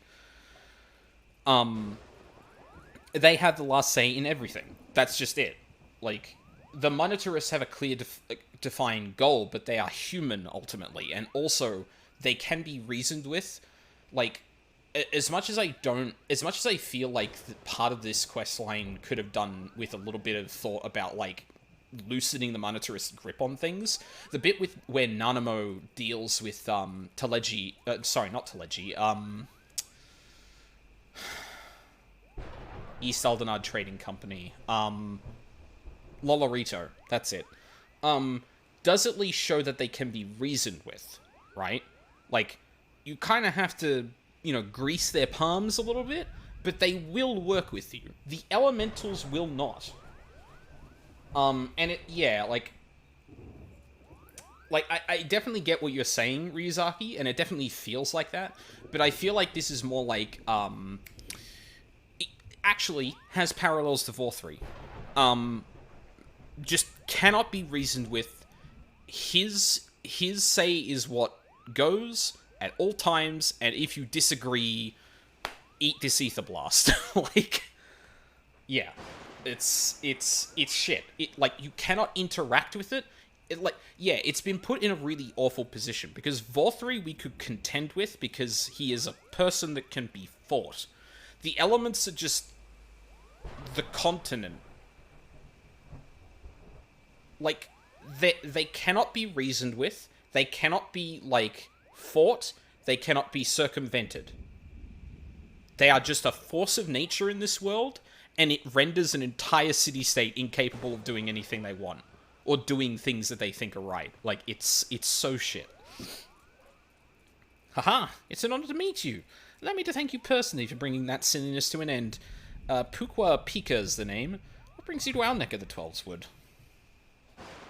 Yeah, I think I get it. They know what's for the best, so listen to us or get fought every step of the way. That sound about right? Well, but it's not even... Getting fought every step of the way is what I feel like it would be going against the monetarists, right? They do have nigh infinite power with their money, but there is a limit to that, right? If you crush through enough of them, that'd be that. If you went and fought the Great One's tree, I think you just get zapped with ether and killed, like was implied in that story about how Iesura lost his horns. You're just dead. That's it. Presumably the Warrior of Light might be the only one that can actually resist that, because obviously the blessing helps us resist tempering, and we tend to be... And people have acknowledged that, things that would normally fell a normal person wouldn't fell the Warrior of Light. So, maybe that's the case. But even if you sawed the tree down, the elements, does that affect the elements? And also, there's a big difference between, putting up barriers and killing people and making the ground not grow. Making the Twelveswood barren. Which has heavily been implied to be, a bad thing that could happen with the elements if they just said... If the city-state wasn't, adhering to its, wishes.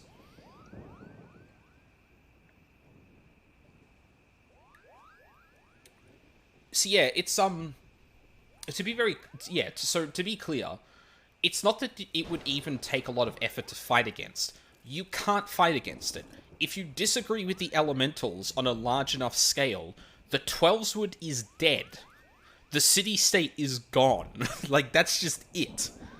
Until they write in something that they can circumvent it, or maybe change the elemental's will or anything like that. But so far, there's been nothing. One good thing about this questline, though, is that this is opening up the elementals to being thought about in a way that is very uncharitable. Well, not even uncharitable, but paints them in a negative light, which might be the beginning of being okay, hang on. Let's move all the leadership of Gridania out for a meeting in Alamigo. We've got to fucking do something about the elementals. This is absurd. We can't let people...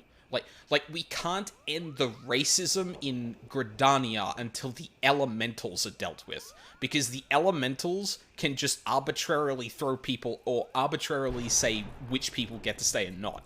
Right? And if a lot of that is rooted in the history of the city-state, that's obviously going to be... I've thought about this way too much, because I've been thinking about, ever since, it really felt... Ever since 5.4, I've been thinking about, God, they should really do something like that with Gridania. And the more I think about it, I don't know how they're going to get around it. The elementals just need to go away. And I hope that's what happens. Some crisis happens, and the elementals are bled of all ether, and they supposedly are gone, and the Twelveswood needs to kind of, fend for themselves again. takeaway I'm getting is next time settle a city in more hospitable environment. Yeah, like don't settle a city-state near a forest that is entirely only livable based on the whims of an imperceptible, incorruptible, completely unreasonable god. Yeah. It's one of the things in this story I still hate to this day. I don't know why they haven't retconned it in some way or dealt with it. But here's hoping. Oh, what a pleasant coincidence. We were just discussing how we ought to go about calming the elements, Kupo. That blasphemy with the dreadful horns has got them on edge, and for good reason. I'm about to ask my personal guard here to sleep with one eye open. In case you haven't noticed, the beast's corruption has been spreading all throughout the woods. Needless to say, we've all got to stand up and put the Twelveswood to rights. Rhea O suggested that the Moogles contribute by scouring the forest for even the smallest signs of taint. Got to cleanse it before it gets out of hand, you know. Difficult and time-consuming work, but it's in the service of the forest. But if it's in service of the forest, then we'll do it gladly, Kupo. Hey, I know you. You're the adventurer who gave me some of my finest scars. Goodie Coop of the Moogles Guard. No, I'm feeling about the whole Hail to the King Kupo bit, I hope. Not going to call for a rematch either. In case you're worried about... that. Rhea O and the others cured us of our tempering and afterwards sat us down for a stern lecture. No more calling upon good Moogle Mog the 12th for us. May he ever remain unsummoned in his royal grace and splendor. I'm glad we've still got that fucking quirk in their language. Also, before I forget, one of the really big things that I think the 12 raid series is trying to do is it feels like the gods are trying to instill, or it feels like the 12 are trying to instill in humanity that they are the ones that are doing the things they're doing. A lot of people put faith in the gods, but the gods aren't actually doing anything for them. It's that if they set their minds to it, they can do it. And that's the whole thing, is like preparing humanity to take the next step without the guardrails of Hydaelyn and the 12. And I feel like the elements is like a really big hitch in that story beat. Because if they are going to build on that, then they have to deal with the elements at some point. And it feels like the way they've set it up so far, without some future clever writing, Gridania is a write-off. Yeah. Fingers crossed they actually figure out something to do with it. But I feel like it's going to undermine the ending of the 12 when I can just point to another thing that a lot of people put a lot of faith in that actually does give a shit about what humanity does and will tell it to fuck off. And is going to inhibit its ability to actually move on. But now that I'm thinking about it, like, surely the elements are like... Would they be like a... Would they be some kind of construct of the 12? They could be. It seems a bit weird that they're, like... If that's the case, it would read very weird that, like, the elementals are so shit. But... Indeed, what better way to make up for past indiscretions than to serve the realm? Even now our kin scour every ilm of the Twelveswood, and we would be remiss not to do our part. We would be overjoyed to have a hero such as you helping us as well. If you're willing, something tells me you have a sharp eye for the taint we seek to cleanse. Can we count on you, Kupo? Sure, I'll kill some blasphemies. Your reputation for magnanimity.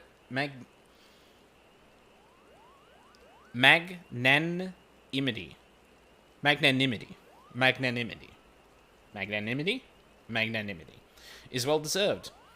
Let's begin by moving to higher ground, that we may survey the area and locate any particularly nasty spots of blight. Magnanimity. Like, I've heard the word magnanimous before, but I haven't heard it being used in that tense, and I was like, oh god, how do I even pronounce this? Where the fuck? What? Oh wow, that was actually expecting me to fly. Huh. Oh, you were able to make it up here after all. Sorry to be stuck. Apologies for leaving you behind, but it's so easy to forget that your kind lacks wings, Kupo. Now then, where is it?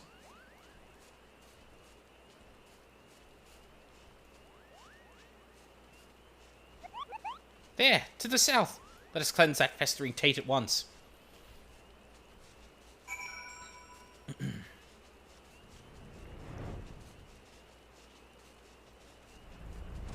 Corrupted soil. Oh. Okay.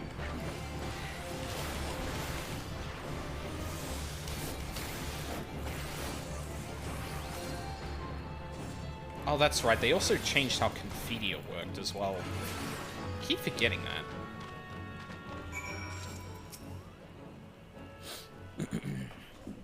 So the land is also being corrupted, huh? That was some fine work, Kupo. Dare say it's even in better shape than it was before. The others are doubtless flittering about stamping out corruption wheresoever it rears its hideous head. If I were the Great One, I would be applauding our efforts. Well, so far as such a being without hands can clap, I suppose. How goes the taint cleansing, Coopty Coop? I did what I could, but I swear, as soon as I finish with one area, 2 more start manifesting a fresh change. Forest's ability to heal itself is waning, and this sickness is spreading too fast for even a legion of Moogles to manage. If we don't come up with a better solution soon. The situation is more grave than we imagined, Kupo. What are we to do? We should maintain our efforts to purify the forest regardless. But since there are only so many of us, we must also help the forest to remember how to help itself. A brilliant idea, I think. How do we go about doing that? Well, I was just getting to that part, Kupo.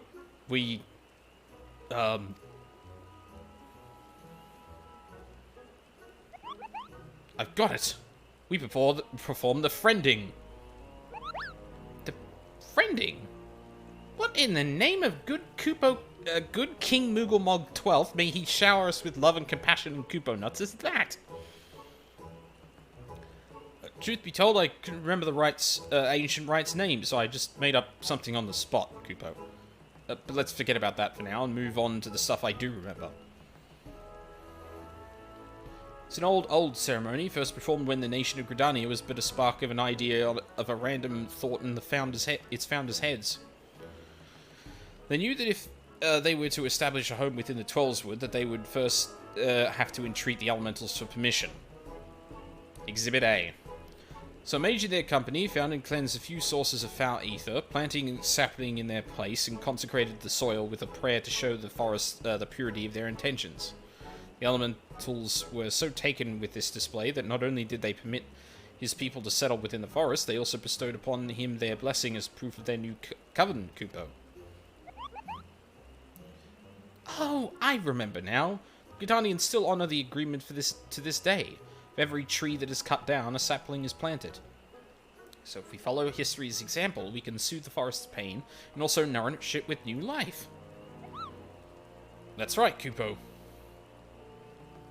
Right. I understand what's going on perfectly. Oh, but I wasn't finished with the story. Remember the mage who planted those sacred saplings? He was none other than Joran, sire of Iohok Pota, the very first Pajal. From that day forward, the elementals would bless a select few hearers with horns, favoring them with their fellowship. The Pajal were exalted by all the peoples of the Twelveswood. Even we Moogles look upon them with awe. And that's how it all began. It only affected hearers. Something wrong, Kupo? You have a strange look on your face.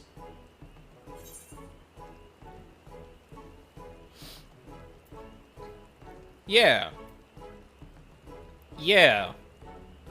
Glepnia's poison is particularly deadly against hearers.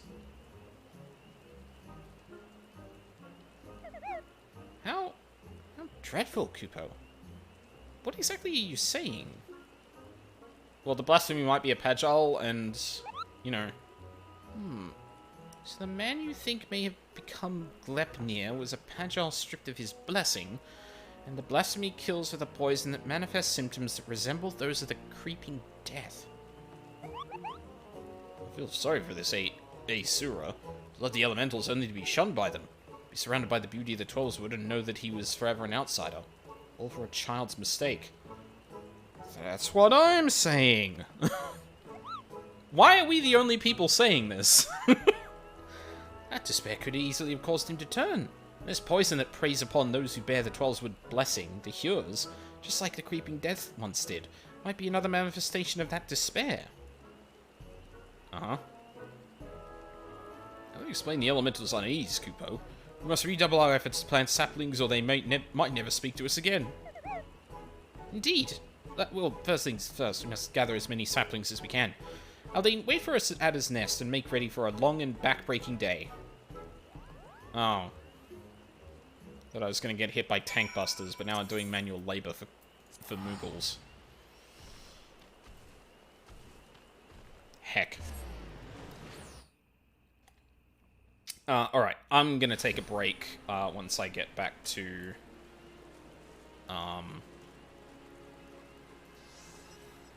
Don't even remember the name of it. Ada's Nest, that's it. And then, when we get back to it, we'll be, getting closer to the end of the quest. Yeah, it seems like we're kind of getting to the point that we're going to be, finishing things up soon. Stop that. Okay. I like this. I like the angle we're taking here. I hope it just... Like, it doesn't need to be resolved now. Like, obviously, dealing with something like the Elementals, I don't think a rogue quest is going to do that. But if this provides the building blocks for later quests and stuff like that to actually start to address that, I will love this. But it's one of these things where, like, this quest is not going to seem... Or, this quest is not going to do that. It relies on later writing. So, like, as much as I may like or dislike what this quest actually does, if they do build on it with something else later on, that would be great. But, fingers crossed they actually do that. Yeah, so I'm gonna get some water and stuff, and I'll be right back.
I'm back.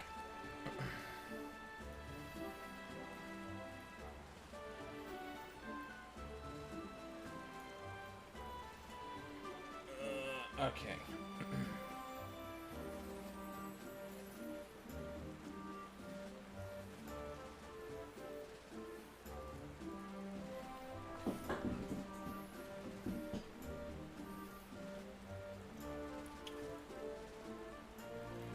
OBS? Hello. There he is. What the fuck is this? Oh. Right, because the overlays thing got bigger. That makes sense.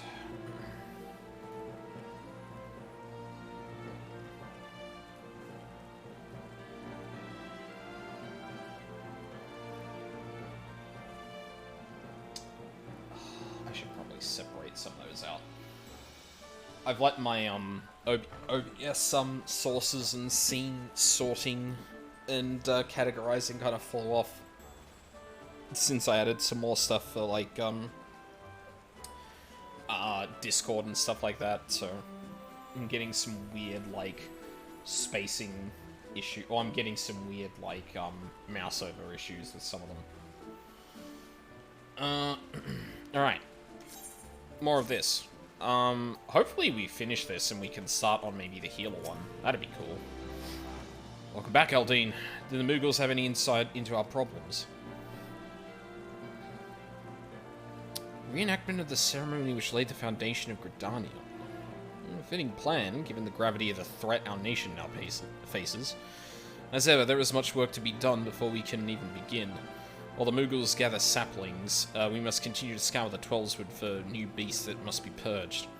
Let us pray the Elder Seedseer regains her strength quickly as well. For now, take a rest, my friend. It is a rare indulgence these days, and one you've earned 1,000 times over. I certainly fucking have. Oh, is this going straight to... No, not quite. This will probably be gaining the Elemental's favor and then doing the thing. I don't know if I like that we actually have to rely on the Elementals for this, because it kind of just reinforces that, like... Well, without major caveats, it kind of just reinforces that the Elementals are going to be the main force in Gridania, and as mentioned, that's incredibly uninteresting, both diegetically and narratively. The Keeper of the Entwined Serpents is on the lookout for Poms in the distance. Gleipnir has not been seen since our last encounter. This brief respite may be our best chance to quell the Great One's terror.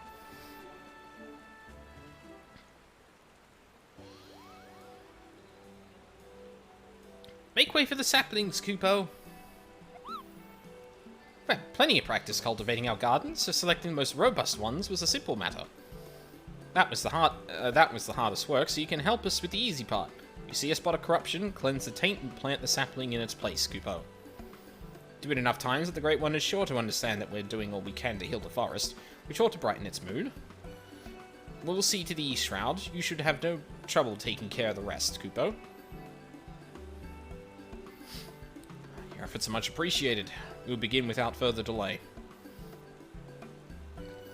I trust you will not object to my company. I dare say healing the forest is one task for which I am more qualified than most.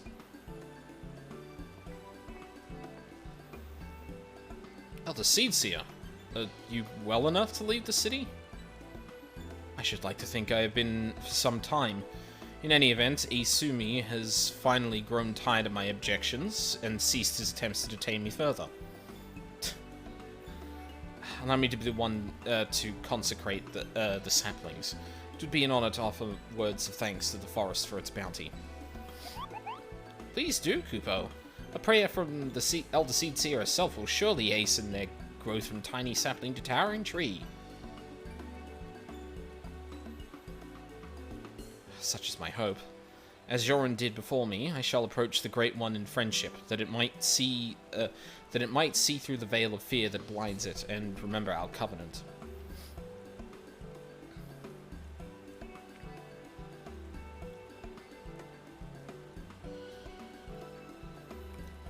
Let us begin by cleansing all traces of corruption in the central shroud. To Green Tier, I sense that the flow of ether has become warped there. Impressive, Kupo.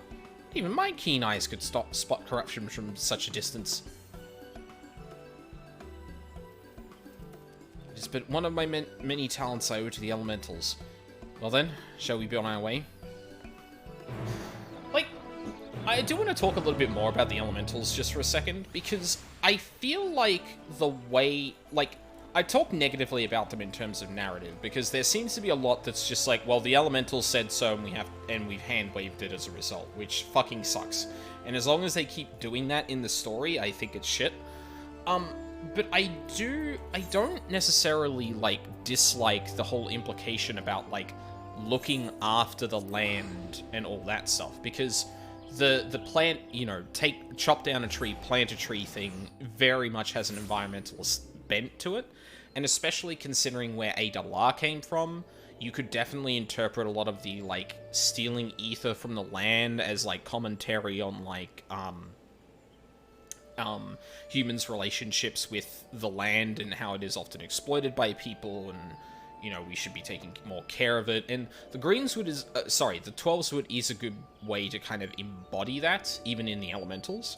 But I feel like there are way too many times in the story that, like, it hand-waves things that should be narratively resolved by political moves and not by the whims of the land. Yeah. There is definitely a line to be walked, and as much as I'm like, just get rid of it because narrative-wise it's not helpful, like, defanging the elementals to the point that they aren't all powerful, but they are still a great ally, I think would be a better place for them to fit at this point, because otherwise it's just shit. It's just bad.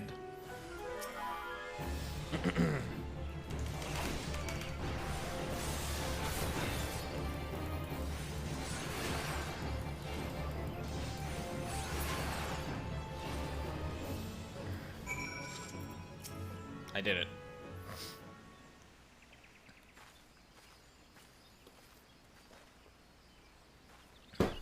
Oops.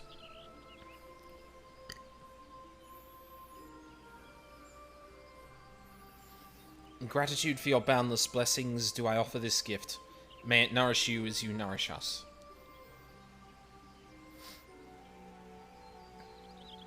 Like, the idea is... I like the idea of it being, like, symbiotic. Not like that the people are there at the behest of the elementals, if that makes sense. Like, the elementals need the people need the elementals, is better than, the people need the elementals. And that's the end of it. Last the earth is cleansed. There is a settlement not far from here. We should tell them of this sapling. Bid them watch over and keep it safe from harm. Of course, Elder Seat's here. I shall relay your words forthwith. We'll give the people hope to know that they can aid in the restoration of the 12swood. Thank you. Now we must go.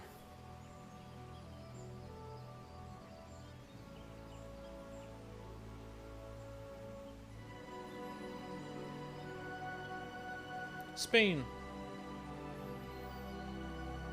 The Silent Arbor. There, something foul impedes the flow of ether. Let us hurry.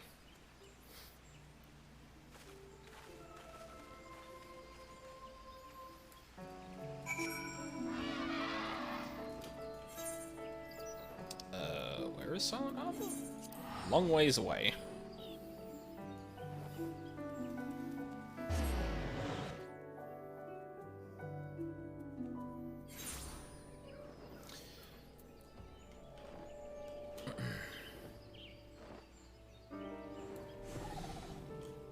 Water. Corrupted fire. Oh no, what is this doing in the 12swood?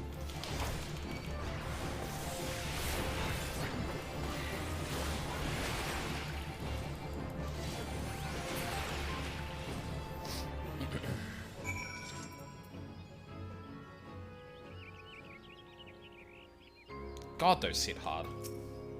I gotta look at I gotta look at Confiteor when it comes up. It seems like it's hitting harder than the others, and I can't remember the potency on it.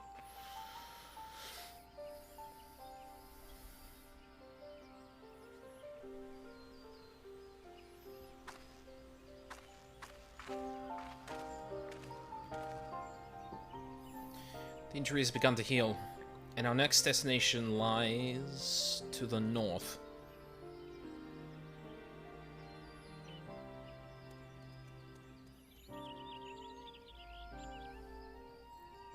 Near Hurstmill, I believe. It is faint, for we are far from the source. Nevertheless, I am certain it is there. Come.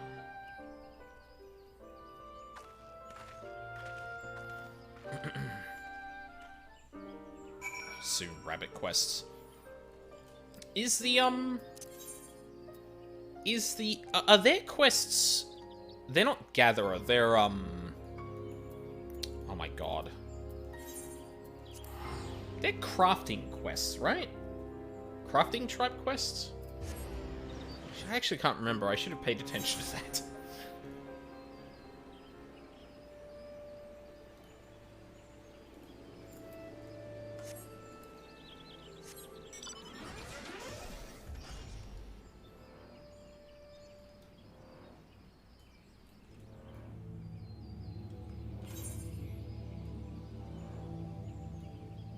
Oh, jeez, I haven't been out here in fucking forever. Yeah, like, not since I was doing the fucking, relic quest line. Jesus. I think that might have been... I think I may have started this, like, either off-stream or, like,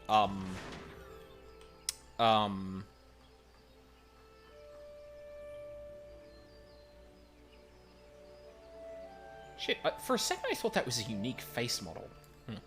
That might have been off-stream or before I ever streamed the game. I actually can't remember now.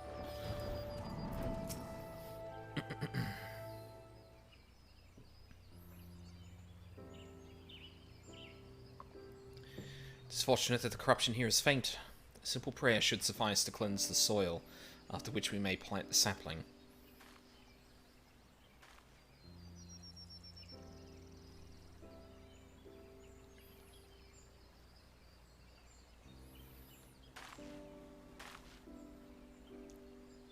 Since no other disruptions in the etheric flow, which leads me to believe the Moogles have already seen to the remainder.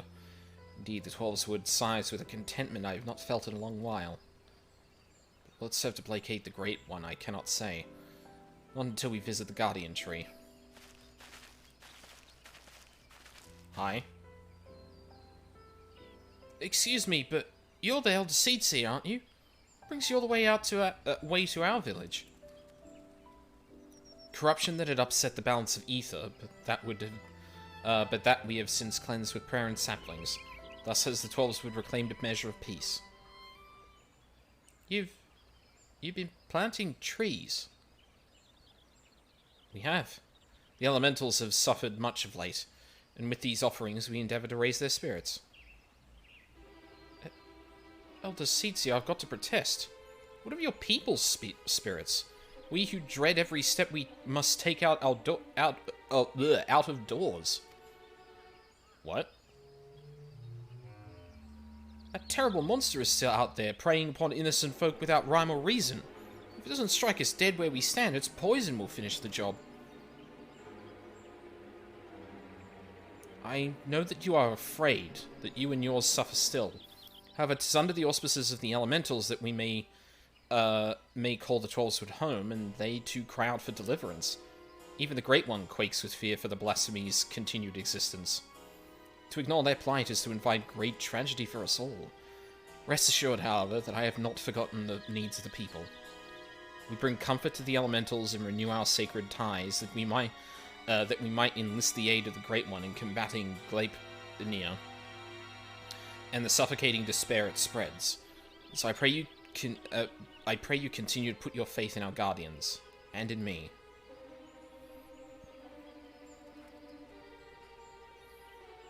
Would that we could, Elder Seedseer, We've been dealing with death and sickness since before Glepnir's coming.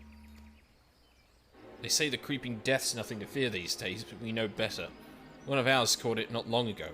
We gave her the cure, had plenty on hand, and for a while we thought it would be alright. But by the time we realized it hadn't done a damn thing, it was too late to call for a conjurer. What? It was a sad day for us all when she passed. But for none more so than her poor husband, Supin. Oh no.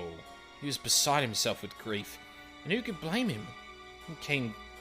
Then came Gleipnir to compound our woes. Supin? Cannot be. Do you speak of Easura Supin? Easura? No. Supin was an odd one, but no one mistake him for a Pagel. Supin wasn't even his real name. That'd be Elenya. But his wife was fond of calling him Supin for some reason, and it caught on with the rest of us. I see. And what did Elenya look like? Well, I'd say he'd been no more than 30 summers. Kept to himself, came and went with nary a word at times. So after he met his beloved, he became much more of a fixture. Friendly, even. His wife was a sickly lass, but she had spirit. Spirit's not enough to beat the creeping death. Pity we couldn't do anything for her. Right.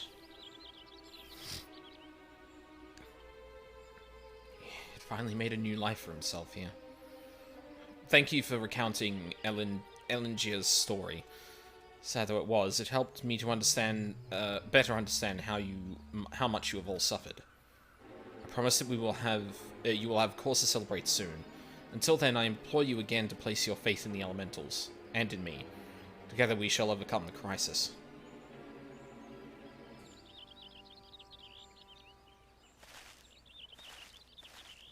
So, the creeping death is still straight up a problem. Despite what he said, I am certain this Elenya was Easura Supin. To think that he was living so close by for all those years, searching for new purpose and finding true love. Only to be robbed of that fulfillment too. Well, he's still a Pagel and empowered by the elementals. Could he have saved her? He would have dwelt on the question night after sleepless night. I know I would have. Mayhap in the end he came to blame the elementals for his helplessness, for her death, and in despair was consumed. Aye, the animosity would linger, endure, and in vengeance would Gleipnir find its final purpose. We've done all we can to show the Great One the purity of our intent. Let us hope that we will be accepted as friends.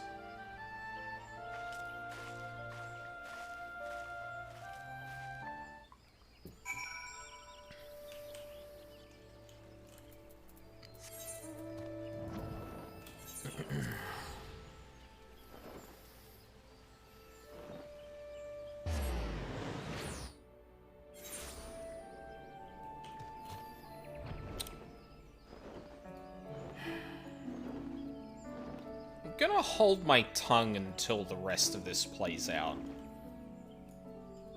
Because I do find it interesting that the game basically, like, point blank says the Seed Seer hasn't actually been paying attention to what's been happening out here. But I don't know if that's an excuse to tell that story, or if that is also actually happening, and is a problem that needs to be resolved.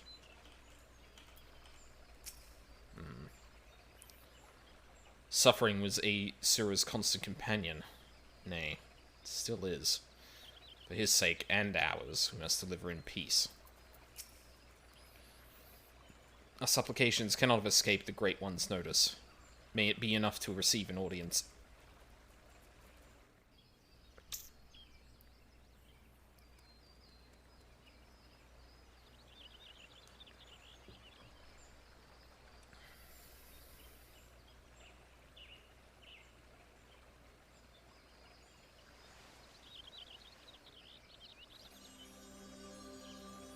O Great One, may I abide ever beneath your boughs, embraced by your compassion, grace, and wisdom.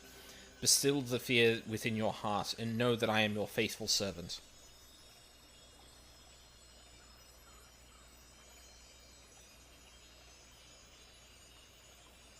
Okay, there's been no...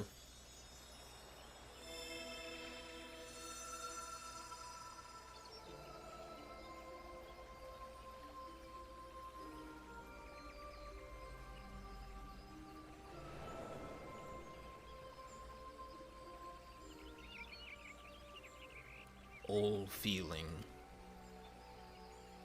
passing corruption, refreshed, renewed green, flesh restored. Child of child, covenant honored, friend, friendship, peace. It worked. The Great One speaks through the Elder Seed Seer. You're right to follow Joran's example.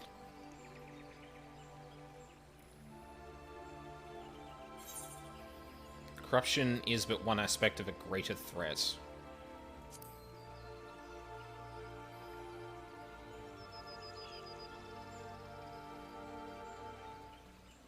Profanity's spawn, despair's orphan, sadness and anger, sadness, death's prayer, one and all. Poison potent, wounds unmending, withering bark, no strength to share. After all we have done, you deny us. After all the Seed Seer has endured, she has pledged herself to you, devoted her life to the Twelves would. People cried out for salvation, and she answered. The elementals cried out for deliverance, and she answered. Only you can help us now. If you do not, we are lost. She is lost. Please, I beg you.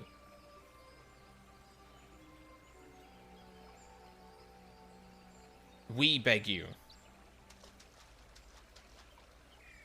Huh?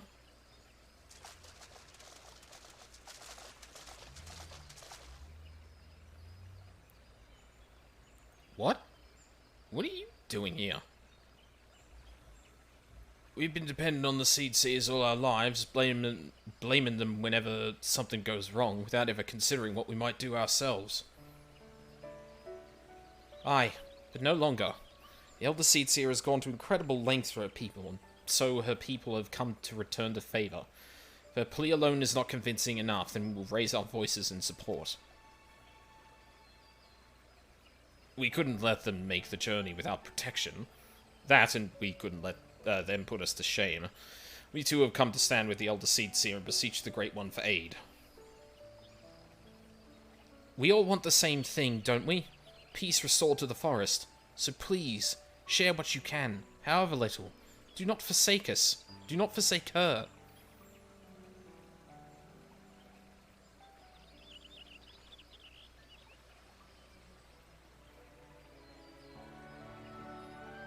Carney, Covenant's child, walks with man, with elemental, keeper of ancient faith, unbroken. Cannot, will not, break faith, to man, render up flesh. Then you agree to help us? Flesh, branches, take and join, to oldest elders, renew bond, as one stir. Raise up to heaven's covenant symbol, our staff, all join, all bloom, all peace.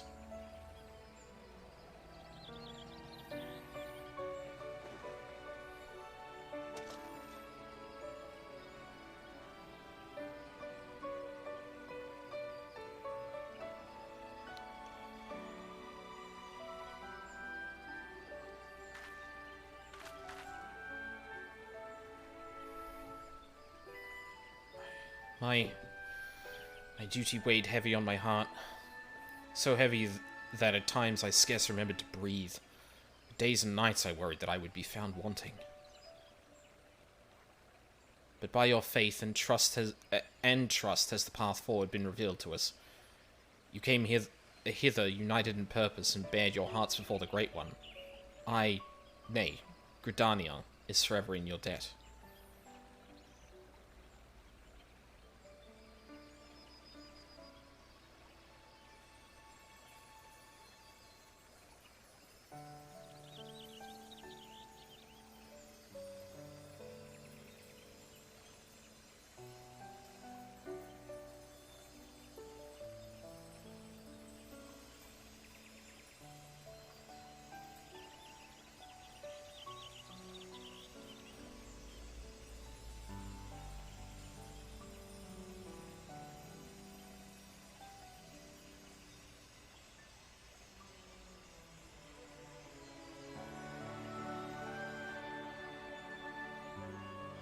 May I rely on you all once more? I bid you take these branches to every corner of the Twelveswood and join them to the eldest trees, that we might finally win free of this despair. Shall be done, Elder Seedseer. We swear it.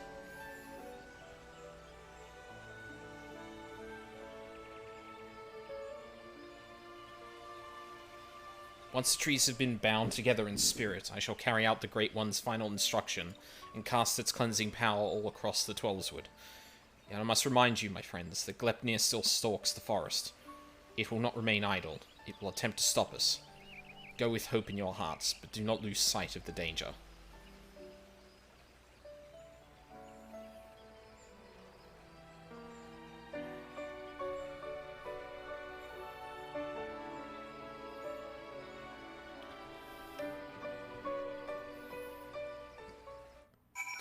Okay, I kind of appreciate that at the very least, like, the people beseeching the elements and the elements actually giving back is a key part of this actually succeeding.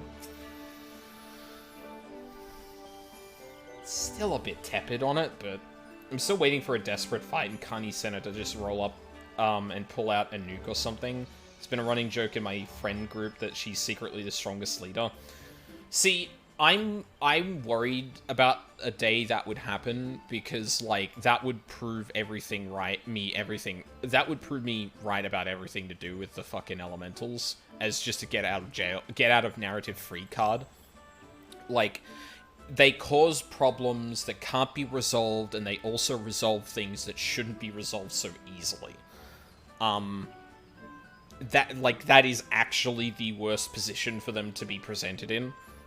At the very least, this was like, clearly clearly the elementals are struggling, and they still help because, like, everyone in the Twelveswood is beseeching them to do it.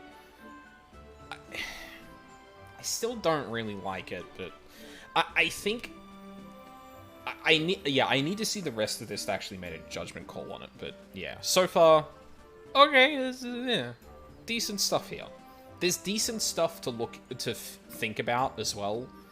I just need to see, like, where Kani Senna is at the end of this.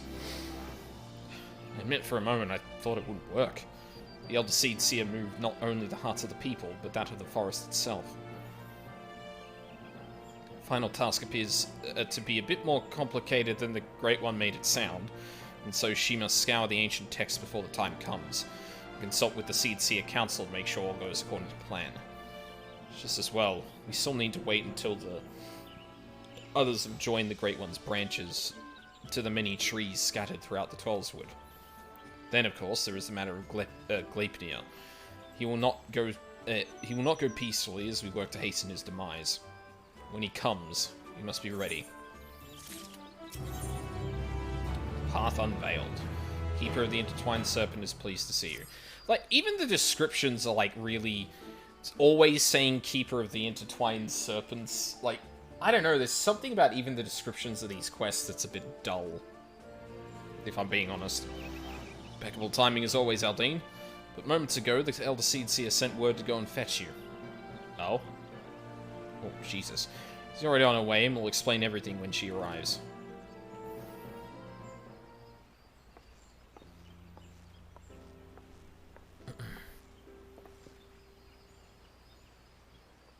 Children of the Twelveswood, both Moogle and man alike, have sallied forth, branches in hand, to the far reaches of the forest. Soon their task shall be completed. Though the shadow of death yet looms large, they do not allow despair into their hearts. They hold fast to their faith in a brighter future. We shall see their hope rewarded, and by the grace of the elementals, consign these grim days to memory. We need only succeed in summoning the Ermine Hedge. You may recall that the Great One's words were muddled and esoteric.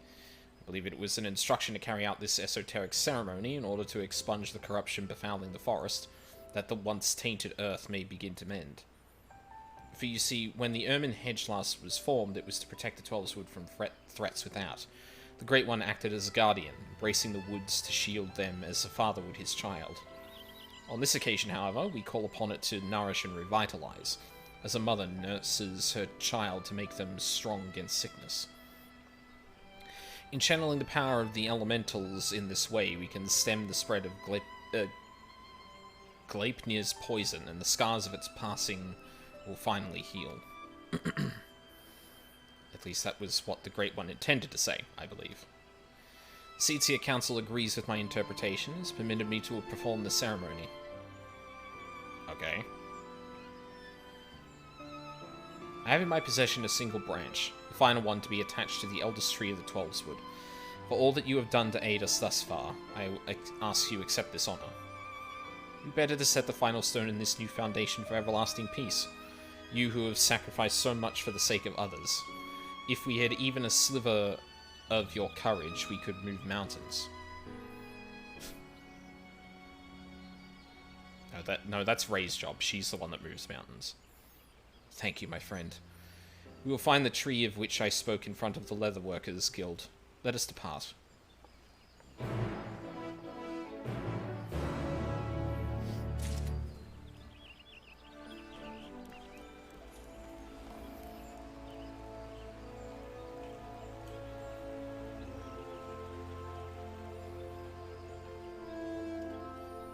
I'm trying to remember, what the conclusion of the melee DPS, or the Limsa role quest was. Because I feel like there was a similar thing here where it was like, oh shit, we all get, like, stunned if we get hit by this thing. And that someone had to devise a strategy to actually, like, work against that. And I feel like that was worked into the final fight with it. I don't remember entirely, though, because it might have been something that was just introduced in the first fight and then not present in the last. But, like, all this talk about the poison and that, if that doesn't actually work into the fight with Gleipnir, I'm actually going to kind of be disappointed. Look to the boughs above. You will see a spot where the bark has been discolored by age and the elements. There you must affix the branch. Okay. I don't think I see it from here. You ascend the ancient trunk and affix the branch of the guardian tree to the weathered bark as directed by the Elder Seedseer. I did it. You are quite the climber. And with that, all preparations are now complete. Let us return to the guardian tree, and with the aid of the Great One, deliver salvation to the whole of the Twelveswood.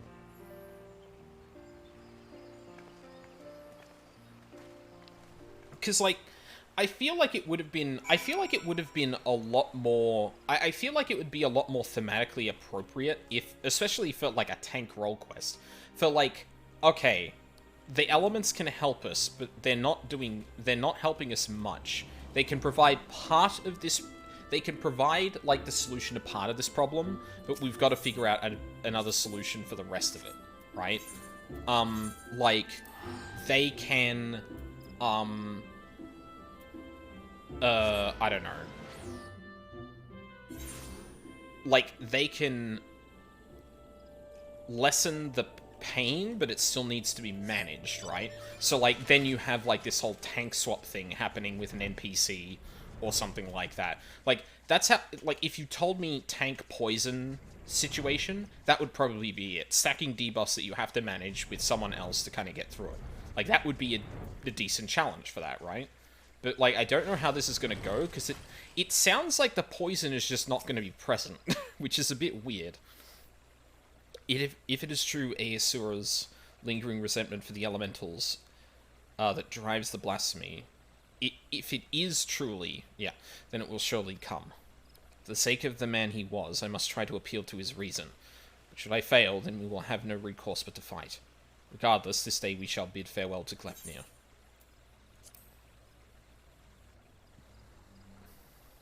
Wait, so have we done the ritual already, or are we waiting to do that?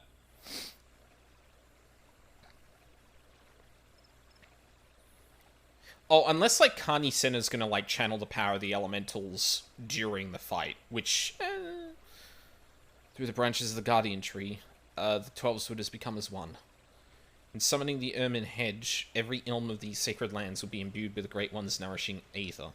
The forest will be empowered to heal itself, to break free of Gleipnir's despair. The ceremony is complex and delicate, and I must maintain focus. I trust you will do what is necessary to see that I am not interrupted. Okay, yeah, basic tanking setup. Don't let any of the enemies pass. Easy. But we're also talking about an enemy whose poison we haven't dealt with yet? So, like, what happens is, I get hit once and I die. Like, I don't understand how this gets... Like, we haven't resolved the poison issue, have we?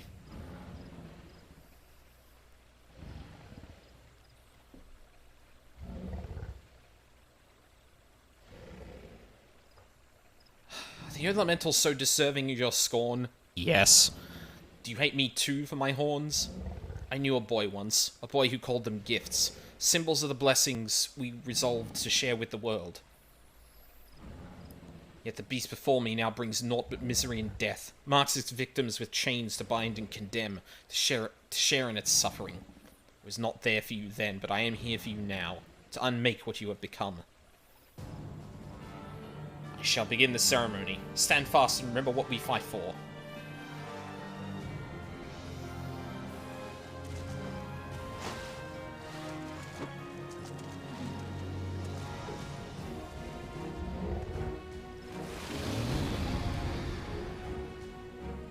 Okay. So I'm gonna get hit once and debuffed, right? Like, that is a thing that's gonna happen, right?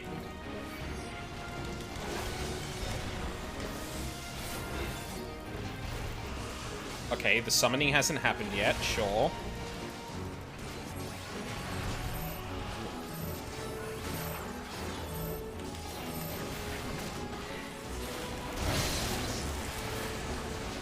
Yeah, okay. There's the poison. Sure.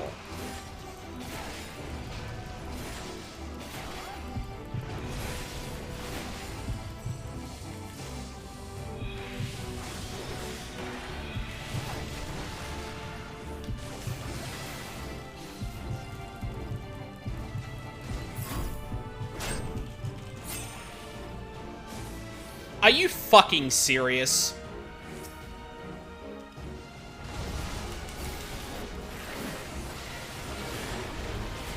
Just be the warrior of light, lol. Fucking don't.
stand in front of all of them? I sure can.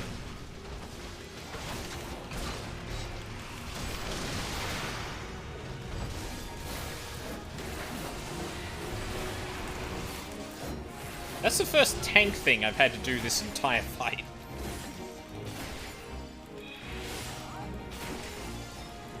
The poison has only done one thing too. Like, I'm sorry, this is really fucking stupid. I don't like this at all. The Warrior of Light just resists it because fuck you. Like, I don't know, I guess I'm not a Hure, so like...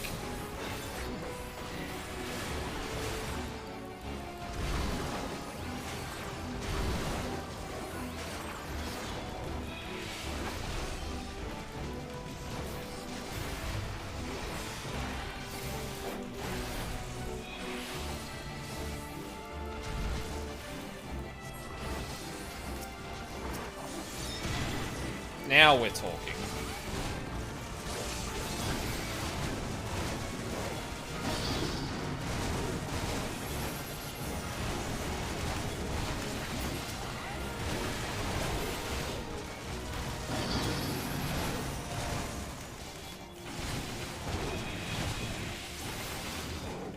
Dude? Did he just do a move, like, completely away from us? What the fuck, man?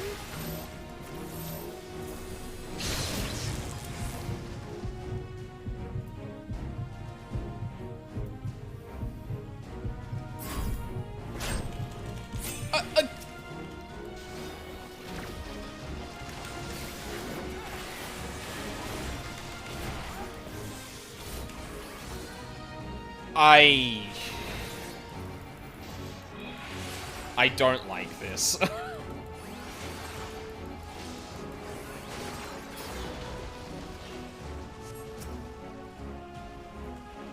Hello? Yeah, I'm trying to... Oh, okay, there we go. I was down for the count for exactly one mechanic that made... Like...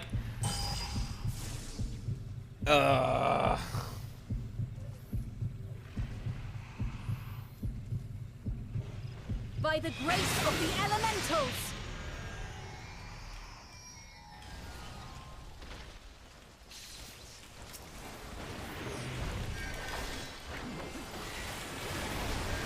Music? By the light of the crystal! Okay, there we go. As long as we are within the barrier. Okay. Sure.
Oh, Jesus Christ. Okay, yeah. Uh-huh.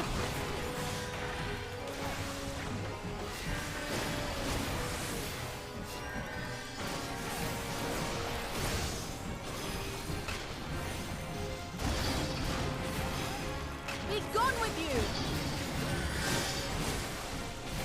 What's will be done?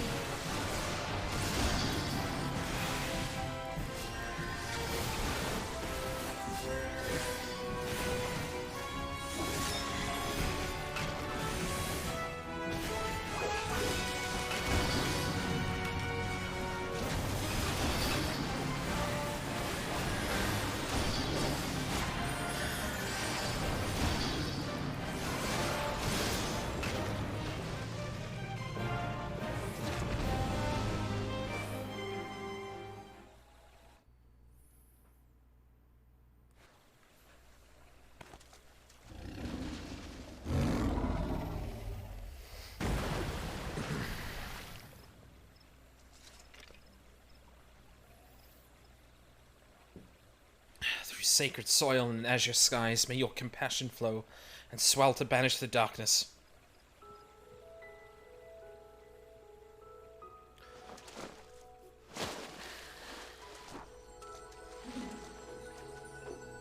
You have not earned this music. I'm sorry.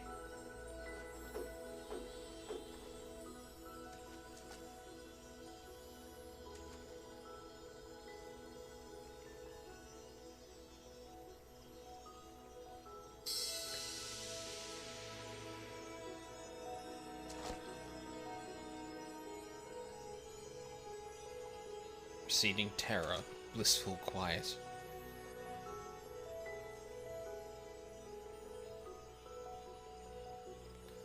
Blessing covenant preserved, now and always, child of child.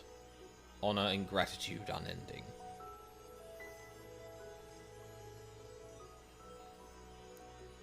For we as well, honor and gratitude unending. We could not have overcome the blasphemy without your aid. Your everlasting grace, I pray you continue to guide we children of the forest. In your boundless mercy, I pray you forgive the lost and forsaken who succumb to despair.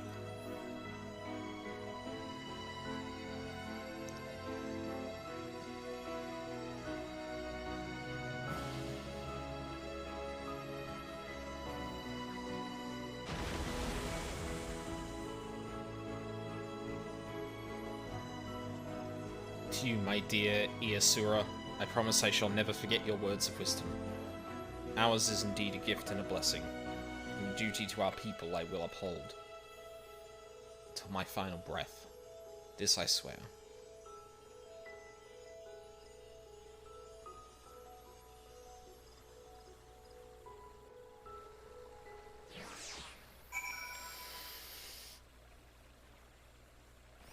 Yeah, I don't like this.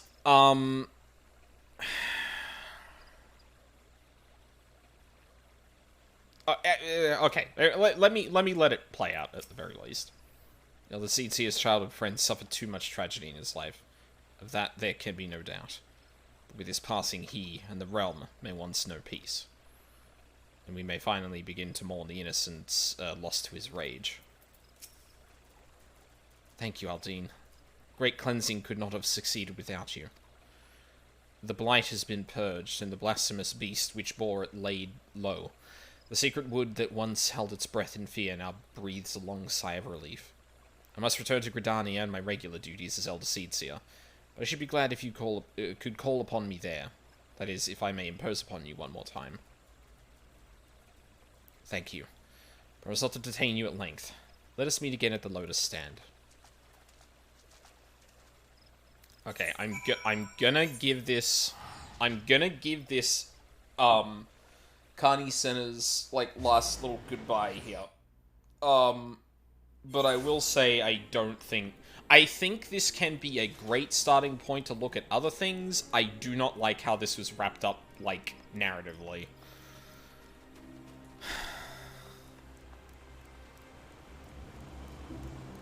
Oh, I should have taken the fucking teleport. I'm a dummy. Also, I just realized, like, I need to put more, like, Actually, what's the... Oh, that may as well be 60 seconds. I have to remember that. Hi, I'd like passage. Yep, thank you. Hey.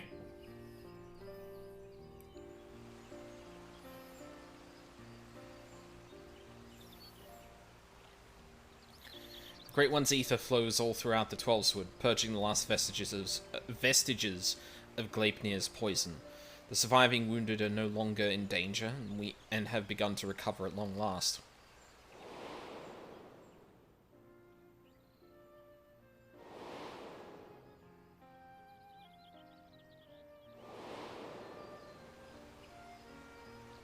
We have much cause to rejoice, in no small part because of you, my friend. On behalf of Gridania and myself, allow me to thank you yet again for your tireless efforts in bringing Gleipnir to the heel. You went above and beyond the call of duty for the sake of our people and their homeland. You're inspiring to behold. Not for the first time, I must say.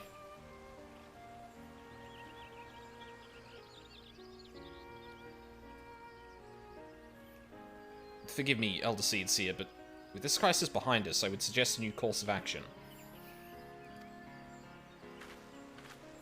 Oh? And what would that be? Rest.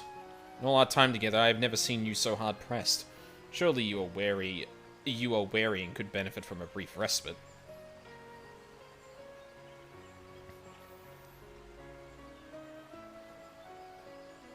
I appreciate your concern, my friend, but I cannot. Will not. One day, perhaps, but not this day. But Elder Seedseer... Recent events have given me cause to reflect on upon my past, upon lessons that I once thought I had taken to heart. When I did not yet understand the duty with which I had been entrusted, when these horns of mine were but chains binding me to a destiny I did not choose. It was Asura who taught me to appreciate the gift I had been given. Had he not been there to help me keep to the proper path, where would my errant feet have taken me instead? He was perhaps the first, but would not be the last. My brother and sister and countless other kind souls, through their words and their support, have also helped me to continue to find a way forward, even when I thought there was none. 'Tis by opening our hearts to one another that we, in turn, open new paths, that we can conceive of greater opportunities and brighter futures. All who live within Gridania are deserving of these gifts, and so I must always be there for them, that together we may journey in safety through darkest night.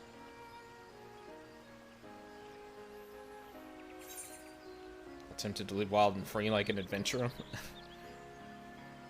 You don't desire a life outside of your duties? My life is my duties, and my duties my life. I do what I love and desire naught else. But if ever came a time when I would need no longer serve as Elder Seedseer, I'd be forced to consider alternatives. Perhaps I would do the same as Iasura and settle down with my beloved. Finding and courting them would make for quite the adventure, don't you think?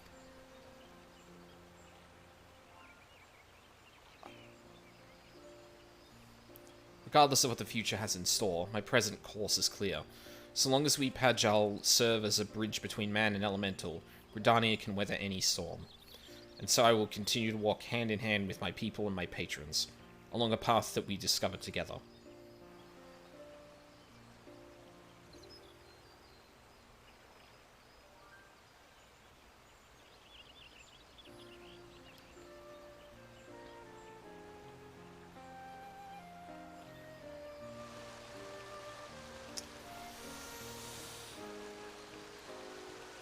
Okay. Yeah, so I think it's basically done. No, I don't like this. Oh, okay, hang on. Wait. You might have actually something worth saying. That the blasphemy is no more, there are still administrative matters to resolve. If it is not too much to ask you to... yeah, of course, threats at home. It's been an honor and a pleasure, my friend. May the elementals watch over and keep you. Okay. I don't like this. Like, again, the kind of, like, symbiotic relationship the elementals and the people have to each other, bridged by the Pajal, isn't a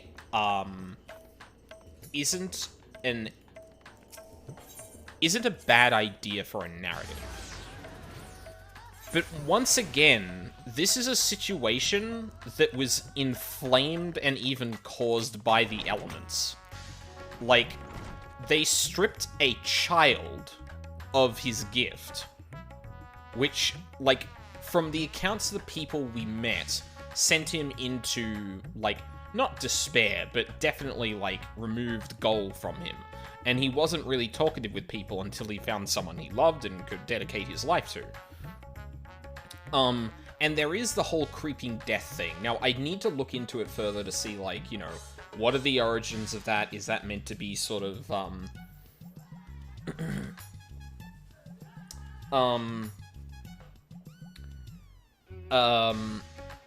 like, maybe there's something to address on Gridania's side going forward, and then the whole child thing is a thing to address with the elementals going forward. Like, this isn't the sort of situation that I think can't be remedied by future storytelling.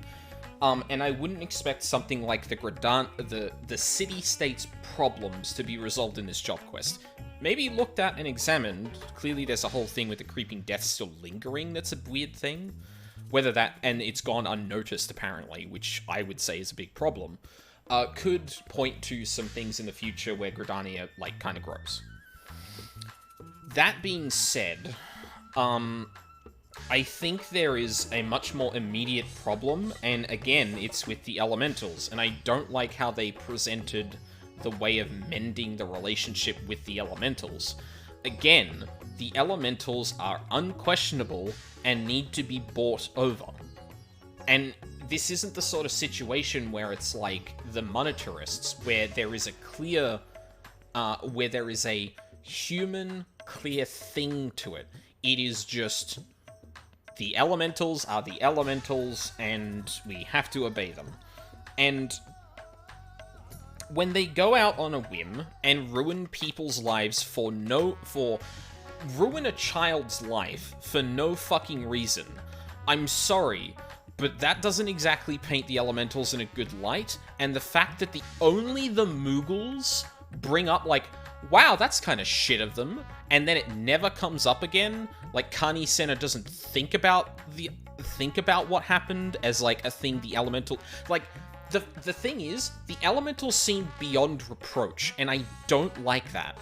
I don't like that there is an element to this story that is just beyond being critiqued or talked about in a negative light. It fucking sucks. Because if this were any other human character, I absolutely believe that this would be drawing focus on that and blaming this, not necessarily the person, but the thing they represent, as a problem.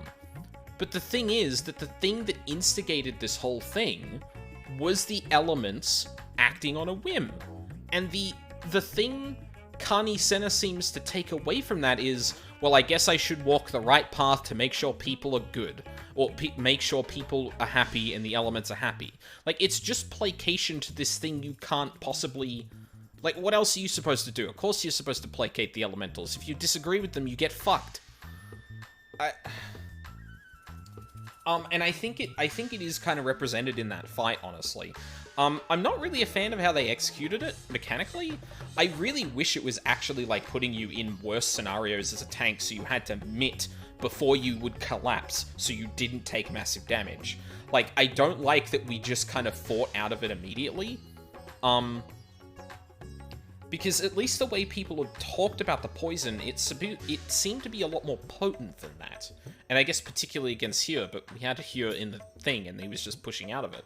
So, like, I don't know. I feel like there was a way you could make getting stunned in that way more interactive specifically as a tank. Because you can take hits. The poison debilitating you doesn't matter as much when you can put up mitigation or compensate for that, or, like, stave off death until Kani Senna can actually heal you. Like, there are ways to make that encounter more interesting for a tank specifically that you couldn't do for others, because they don't have as many avenues of staying alive, right? Like, yeah, you're tripping over, but you're resisting all the hits that come your way because you're managing your mitt correctly, or you're, healing up at appropriate times, or you're finding gaps to, like, make sure you take less damage and get healed by Kani Senna. The fact of the matter is that, like, you did no tanking. Like, you had to dance the AoEs around a little bit, and, like, the poison just kind of stunned me twice the entire time. And one of them was like an enrage beater, basically, where, like, I break out of it and I interrupt to make sure that the thing finishes so we can then have the victory lap. Now, obviously some of the, like, limitations here has got to do with the fact that it is a job quest, it is a role quest. It's not going to have as much budget or resources allocated to it as the MSQ. I still think it could have done a lot better, and the role that the elementals played in it was honestly just kind of nothing. Like, now the poison's completely gone. Because it would have been a lot more interesting if it wasn't completely gone, and then, then it had the active time maneuver thing, where you could actually break out of it.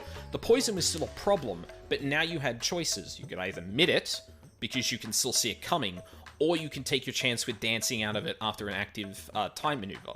I think that would have been a really cool encounter. But the fact of the matter is that, again, the elementals just come in and save you. Because they're beyond reproach and they're too powerful. Like, oh my god. I fucking hate... Yeah, I really dislike... Because I feel like if you remove the elementals from this, and the people of Gridania had to kind of, like, scrounge together whatever they could to actually beat it, and go like, holy shit, we beat the insurmountable. Or even, like, the elementals could do barely anything, and they maybe could give you a little bit of resistance to give the active time, right? Then it's like, oh shit, we can't just rely on the elementals, but we people still manage to scrape all this together. Holy shit, maybe we can still do things like this. But no, the whole thing ends on, well, I guess I've just got to make sure that the people and the elementals are in good relationships, when the elementals are fucking, again, beyond reproach and acting out. It's... I fucking hate it. I hate it. I really dislike it. I think there's room for them to build on things that are going to be better explored in the future. Like, bringing up these little things here and there definitely suggests that people are aware of them, but whether or not that gets built up upon is entirely going to determine whether or not this quest is actually good. Because if I have my misgivings about it, but it actually creates good story in the future, fine, I can live with that. As it stands, I think this is shit and just raises a lot of the issues that there is with telling stories in Gridania, and why there isn't much interesting story to tell. Because it's up to the elementals at the end of the day, shut up. Welcome back. Pray you have brought glad tidings. Yeah, we killed it. It was rad. Glypnir is slain. You've brought joy to me on an otherwise uneventful day.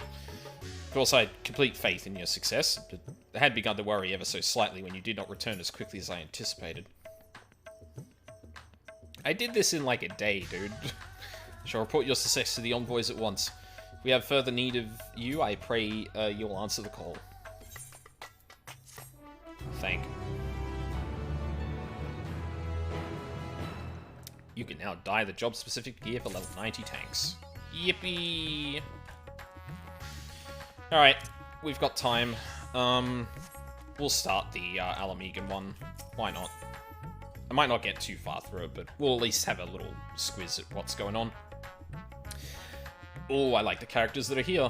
The Alamegan delegate to Ranzat-Han has grim news to convey. If you're ready to lend us aid, I'll apprise you of the situation. We received reports of a creature believed to be a blasphemy stalking the streets of Alamigo. Troops have been assigned to track and slay the beast, but there are likely to be casualties.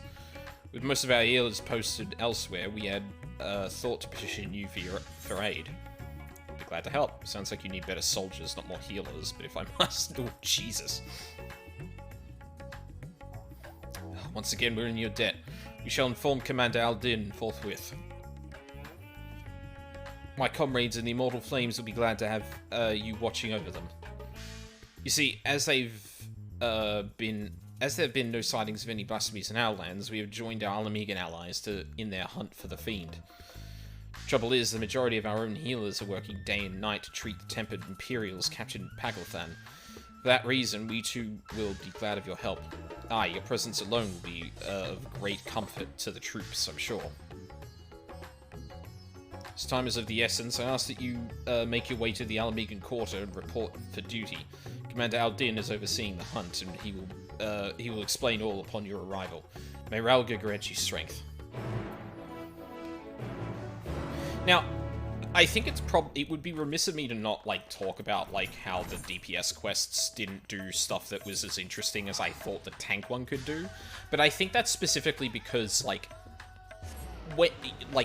if you're just doing the DPS and you're not mitting as a tank, you're kind of in an interesting situation. For example, as a melee, you have to balance being in dodging mechanics and still being able to deal damage, because otherwise, what the hell are you even doing in the party, right? Range DPS, for example, has a lot more leeway, but then they have to, like, go and soak some stuff. Like, there's ways to make that interesting, but I think, the rotations for DPS are complicated enough that, like, you can skip out on a few complicated mechanics and it would still feel fine. The thing is, for tanks and healers, if you're doing basically nothing but the DPS rotation, it's really boring.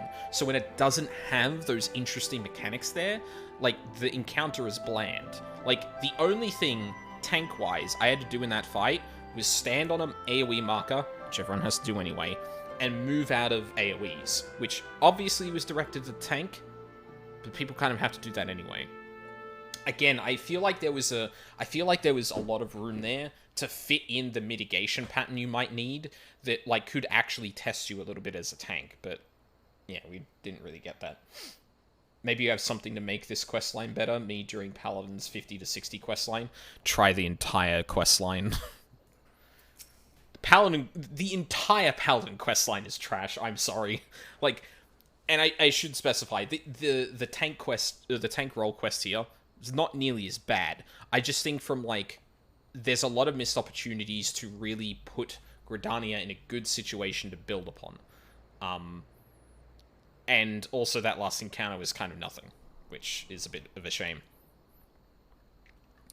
Ah, Master Felspark, we were told you were on your way. This is even quicker than expected. I'll tell Commander Aldin you've arrived. One moment, please.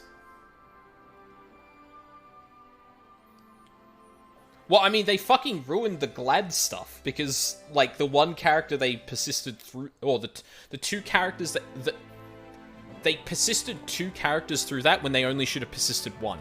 And it should have been the Gladiator leader, not whatever the self-insert character is. Fucking asshole. Anyway, here are characters I actually care about. Now that the far greater crisis has been resolved, we may, and must, turn our undivided attention to matters of a smaller but no less deadly scale. Aye, I'd like nothing more than to hear about your recent adventures, but I'm afraid such pleasantries will have to wait. Aldous, yes. Fucker. Ooh. As our man in Thavnir will have told you, a blasphemy is loose in Alamigo. When it first appeared, the city guard were able to get most of the bystanders to safety, and for a mercy, those caught in the chaos only suffered minor injuries. But the fiend managed to escape and has not been seen since. We must find it soon, for as long as it remains at large, every man, woman, and child is at risk.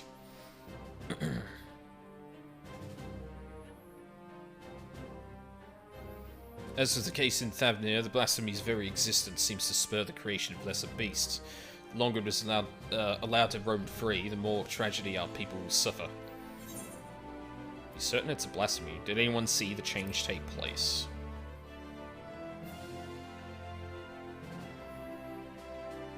Aye, there were several eyewitnesses who gave the same account. A man walking through the Alamigan Quarter fell to his knees all of a sudden, and a moment later transformed into the monstrosity we now pursue. Beyond the fact he was a young Highlander, we know next to nothing about him. Even the descriptions of appearance are too vague to help identify the lad, and we've no clues as to his name or background. Well, I mean, MSQ, I'm pretty sure it's that guy we saw in Alamigo when things started to go bad in Thavnir. I still can't believe that the 2 they picked was this person, which I assume their story seems fairly self-explanatory, but then they also picked the Ishgardian caster role quest one, and the NPC they picked there is fucking wild, because, like, you don't know who that is. And it's, like, finding out who that character is just, like, it's a lot. No clues as to his name or background. For all we know, he might not even have been born in Alamigo. Might have been the son of refugees come to visit. There are other possibilities we're investigating, though. That said, I doubt his circumstances were unique. Blasphemies and beasts are born when men are overcome by despair. And whatever drove him to turn likely could have done the same to another. Therefore, if we are to prevent further tragedies, it is imperative that we identify and address the underlying cause.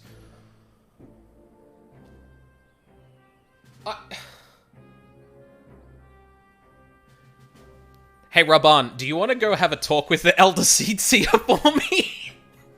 Holy shit! God, this writing is so much different immediately. It's just like, alright, look, the blasphemy is one thing. We need to figure out what the actual cause of him turning was. Whereas, like, the priority is the complete opposite in the fucking tank one. Oh my god. Fuck me. I'm glad you're back, Raban. Until we do, we've no choice but to deal with the afflicted the only way we know how, by granting them a quick death. For now, I would have you join the hunt and keep my men from falling prey to these creatures. Are you up to it? Of course. You have my thanks. As chance would have it, we've just received word that a number of beasts were spotted on the outskirts of Alagana.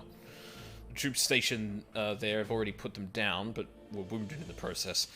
First and foremost, they need medical attention, and that's where you come in. I'll meet you there. Actually, you know what? Now that I think about it, the fact that we were a tank for the tank roll quest basically didn't come up, or didn't matter much until we actually got into the fight with it at the end. Whereas this one is immediately going, hey, you're a healer, right? Cool. We've got lots of injured soldiers from, the blasphemy. I hope you've got ether pots. Like, this is night and day already. Like, I didn't notice it I didn't even, like, think of it at the time, but, like, no. Like, when we got here, when we arrived at, when we arrived in Gridania, like, we kind of had generic fights, and that was about it. We didn't really, like, get in a situation where we needed to tank.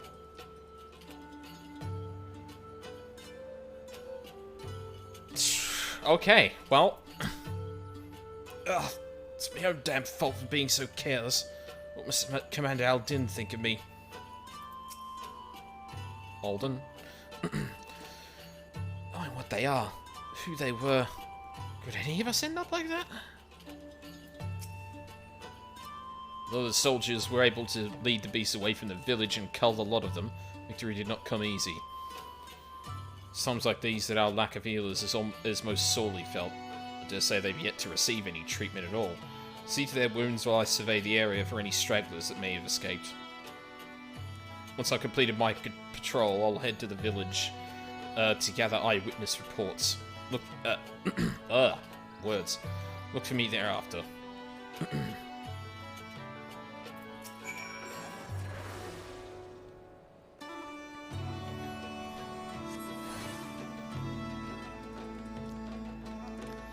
I saw them change right before my eyes. Those monsters I killed, innocent men. But it had to be done. There were others we had to protect, and thanks to you, I can continue to do just that. Once I've made my way back, I'll give a full account. The families, they'll understand.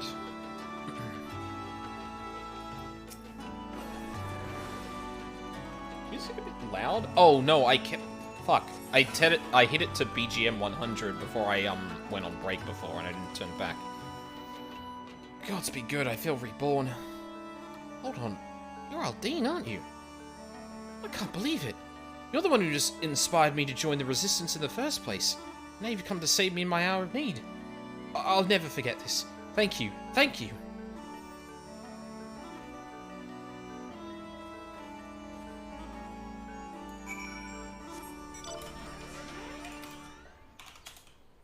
There we go.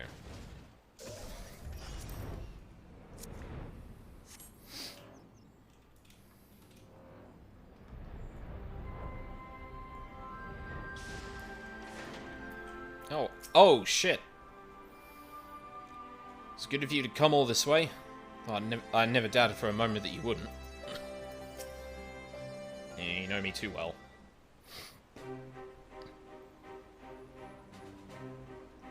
Treating the wounds of those soldiers who have my thanks. And theirs too, no doubt. It seems they were indeed successful in slaying all the beasts, if my search is any indication. We must remain vigilant. I've also spoken with several people who witnessed the moment of the transformation, but the ordeal was understandably left them rather shaken. Have you been through a fair few ordeals yourself, Aldine? You could say that. As for me, I've been kept busy with this and that, like getting the hang of this wheelchair. Obviously it has its limitations, but it gets me where I need to go. I've been working with this new organization as well, which is what brought me here. No sooner had I arrived than those locals turned.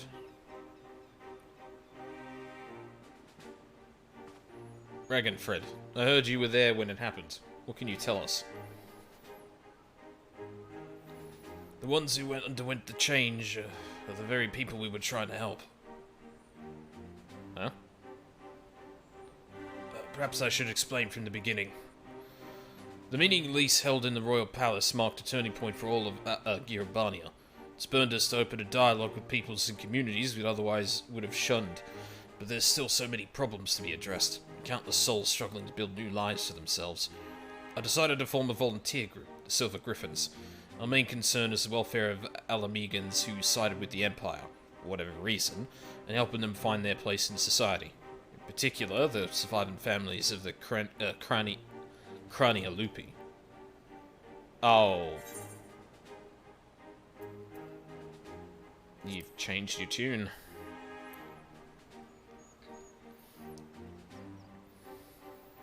Make no mistake, I've not forgiven them. I don't have that in me. I doubt I ever will. But the memory of that day in the palace, before Dola asked him to be locked up again after saving us all, it stayed with me. Got me to thinking about why she and the other youths would commit such atrocities, why they'd swear to serve the Empire, and the answer was simple, because they'd seen what we'd seen and suffered much the same. In a hell where all were condemned, they chose to betray one brother to save another. That's how the Guardians win, not by breaking you, but by making you break yourself. By making the choice the right one for a man at the end of his tether. Healing only begins with liberation, and some scars never will regardless. Those who return from foreign lands may have difficulty carving out a living here, but the ones who'd pledged allegiance to Garlemald. This is not the Alamega we dreamed of, but after 20 years of misery, I'll not see it all thrown away because we can't come to terms with the past. That's why I formed the Silver Griffins, to see that no one is cast aside. It's a cause I support, that's why, and it's what brought me here today. I've been acting as a mediator.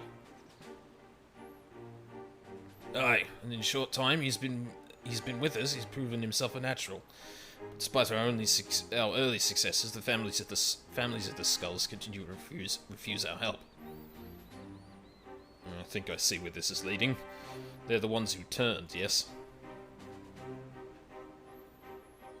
Comes as no surprise. Their kin tormented and murdered fellow Alamegans. Anyone with a conscience would feel shame and guilt. For some, it might be too much to bear. I think I know why. Why they're turning us away. It's a sensitive matter, though, so let's go somewhere we won't be overheard. Okay. Wait, what was that? I think I might know why they're turning us away. Okay, yeah.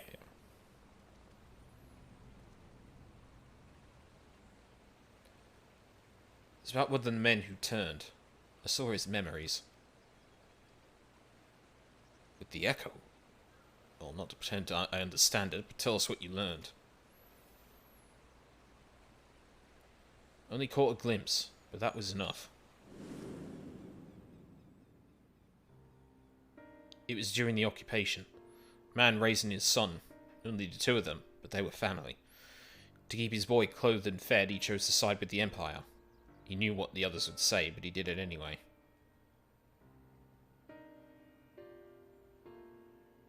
So he was branded a traitor. Every day his son listened to the jeering, the insults, but there was nothing he could do. When he came of age, he joined the Skulls, in the hope it would make life easier for his father. Never dared to question his orders, no matter how depraved.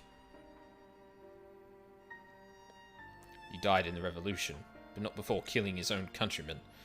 His father wept not for the betrayer and murderer, but for the man he could have been. He blamed it all on himself, right up until the change took him.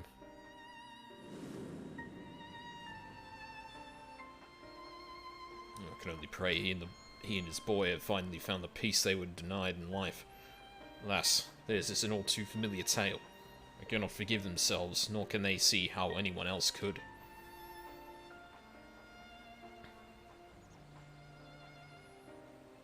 The sins of their kin weigh heavy on them. They think themselves undeserving of our compassion.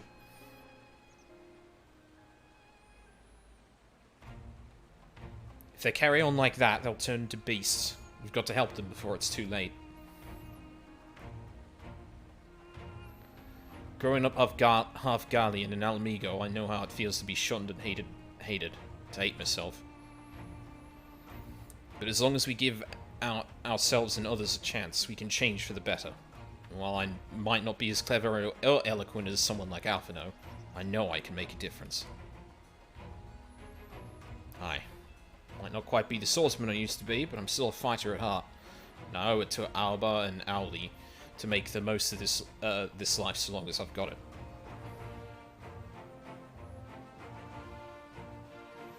We Silver Griffins will give our all to see that no more beasts or blasphemies ravage Gridania again. So, Commander Alden, do we have your approval to continue our work? Of course. There's no any more formidable than despair, and I'd be a fool to refuse your help. That even a single one of our people has succumbed to this transformation is proof of our failure to protect them. Therefore, I pledge the Silver Griffins my unconditional support. Together, we will prevail.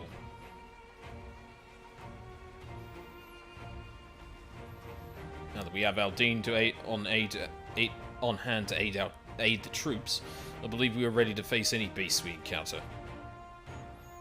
Though I fear it is only a matter of time before others appear. I ask that you lend the Silver Griffins your assistance in the meantime.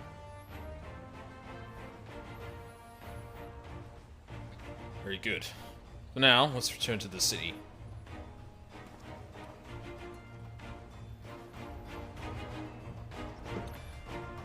That single scene had better writing than the entire fucking tank quest line. That... Fuck me. Oh my god. Okay, I'm excited about this one. This is some good shit. This is some good shit.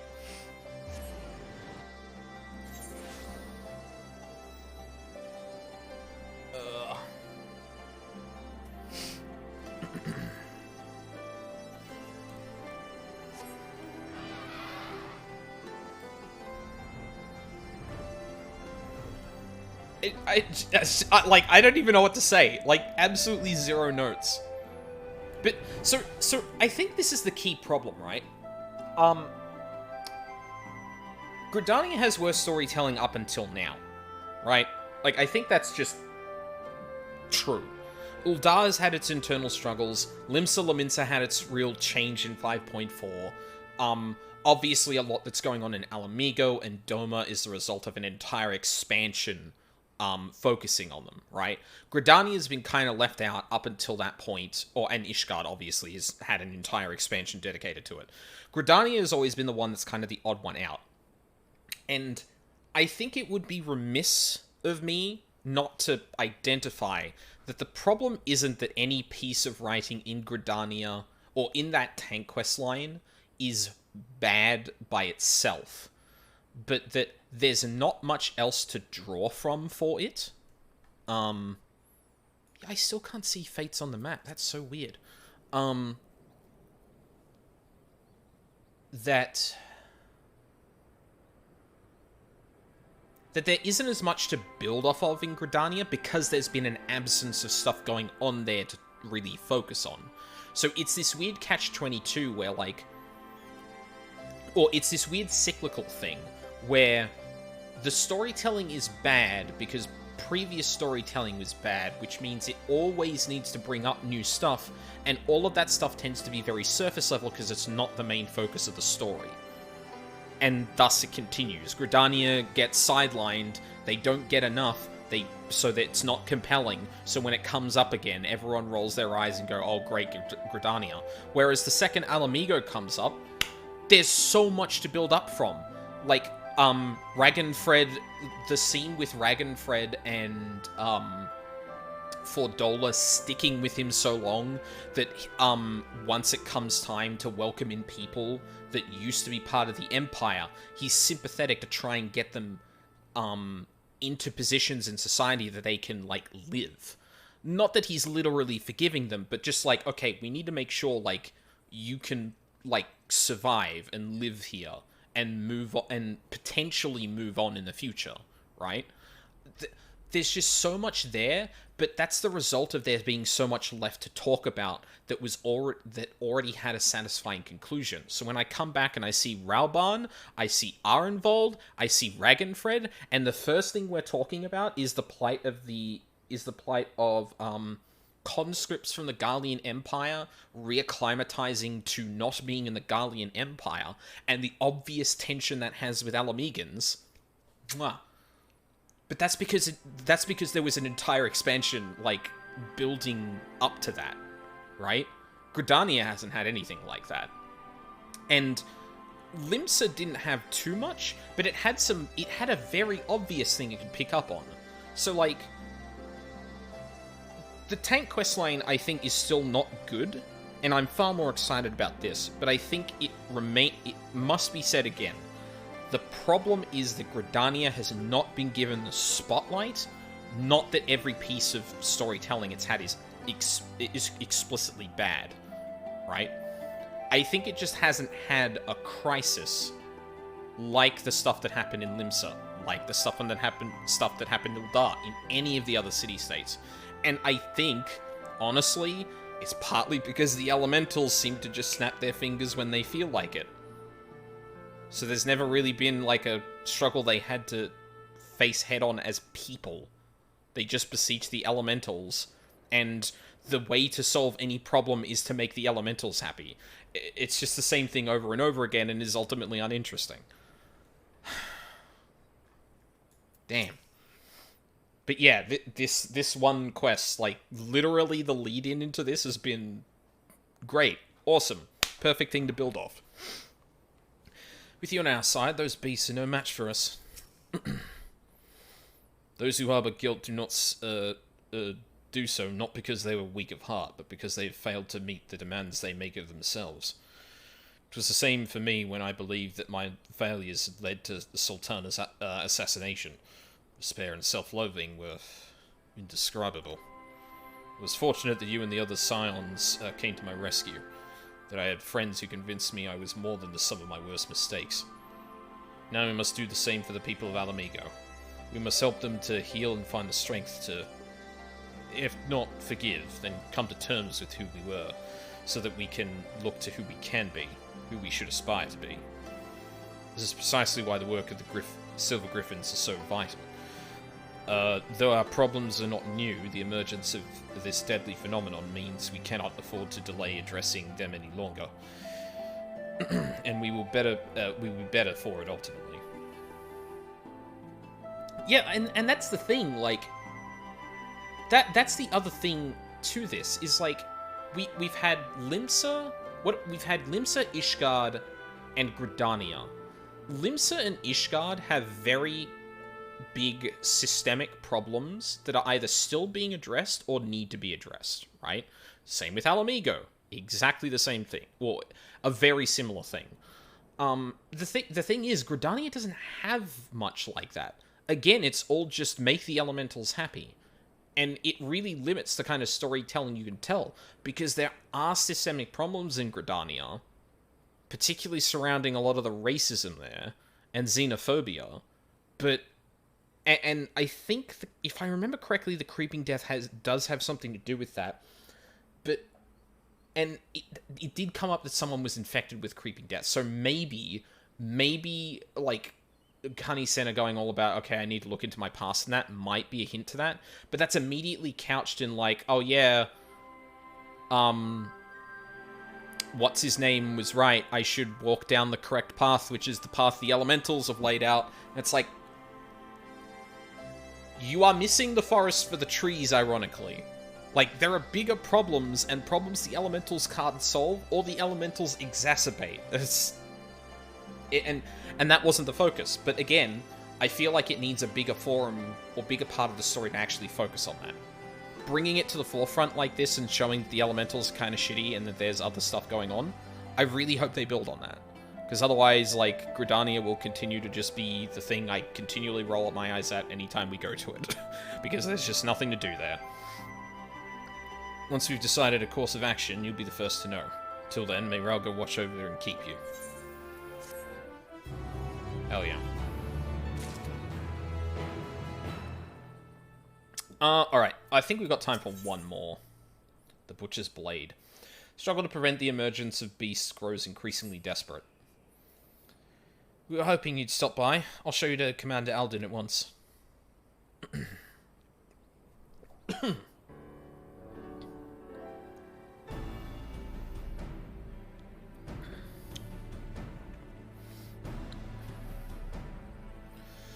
You're a welcome sight as always, Aldine. Aye, and a lot's happened since we last spoke. We Silver Griffins have been keeping busy. As have I and my men, but I'm afraid we've little to show for our efforts. Although we've been searching high and low for the blasphemy, we've seen neither hide nor hair of it. Unfortunately, everyone else has had better luck. We received reports of lesser beasts throughout Gridania, and putting them down is as important as hunting the blasphemy that got away. To complicate matters, rumours have been circulating that these beasts were the Skull's kin. While this was true of the recent incident in Alagana, we cannot have people jumping to conclusions given what they might feel tempted to do. It has been suggested that we take these individuals into custody for their own protection as much as the safety of the others, but that would only isolate them further and give credence to the rumours. Recent unrest has hindered the efforts of the Silver Griffins to no end. Therefore, I ask that you aid them in their endeavours and see if there is aught that can be done. Also, you'll be joined by another volunteer. Try not to be too surprised. Thought I felt my ears burning. Yeah. What's up?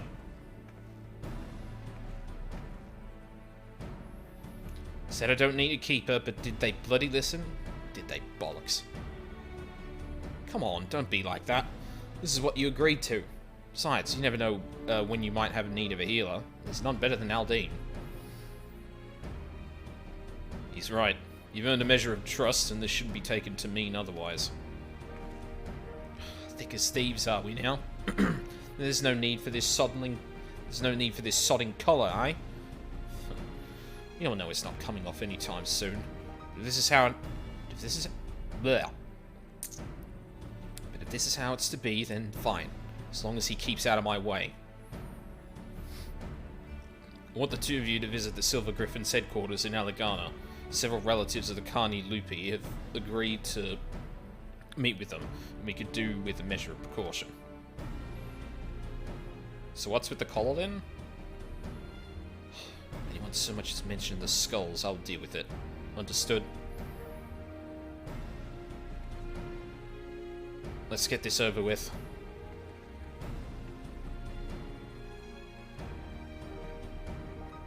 She's as much at risk as turning as anyone, maybe even more so. You don't need the Echo to see the weight she's carrying. She's still not got a handle of her own Echo either. Sometimes the visions come without warning, with such force that it's all she can do to stay standing. There's no telling what might happen when she comes face to face with the family of her former comrades. So look out for her, please. You got it, buddy. Wish there was more I could do for her myself.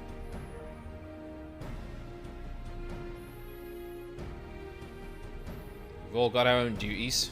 I'll see them through to the end. So must we all. Follow Phil Dolar's lead. We're counting on you both. But be ready to step in, even if she curses you for it.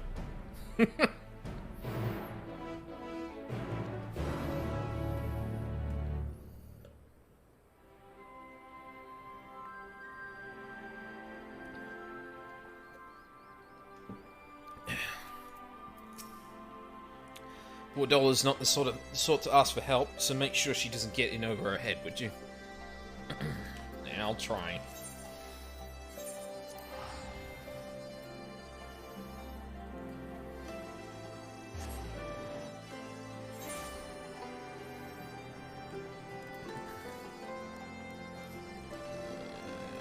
Right.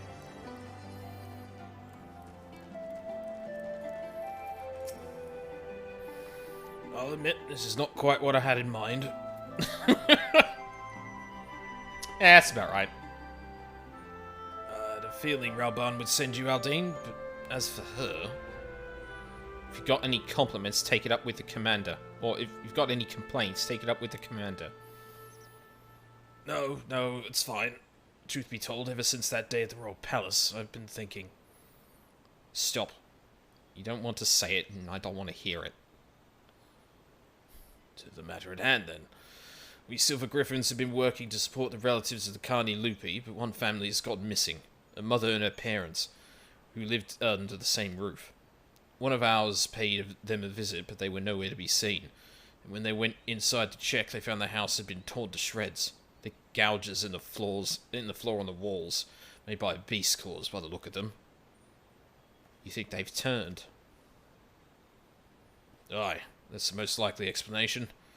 Please do what you must before anyone else is hurt. There's no time to waste. I'll head west, you head east.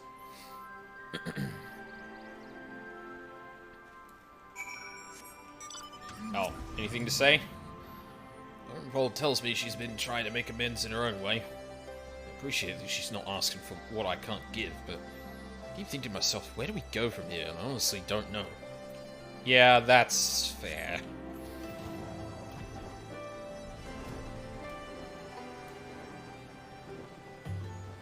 Oh boy, we're going far east.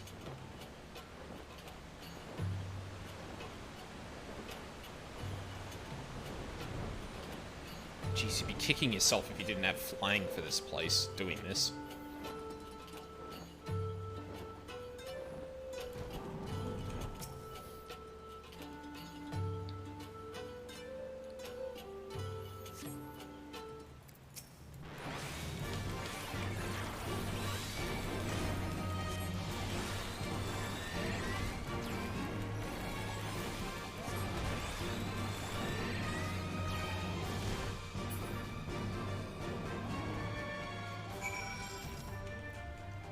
Crumpled letter.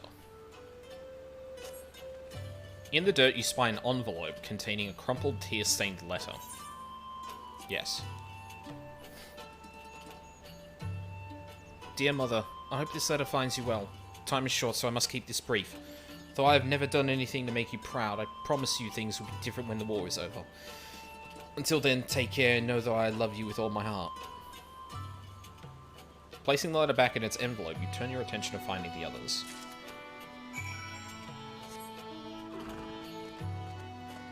So that's a letter from when this person joined the Carney Lupi, I presume.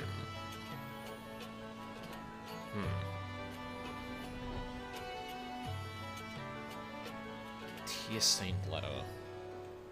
Before or after?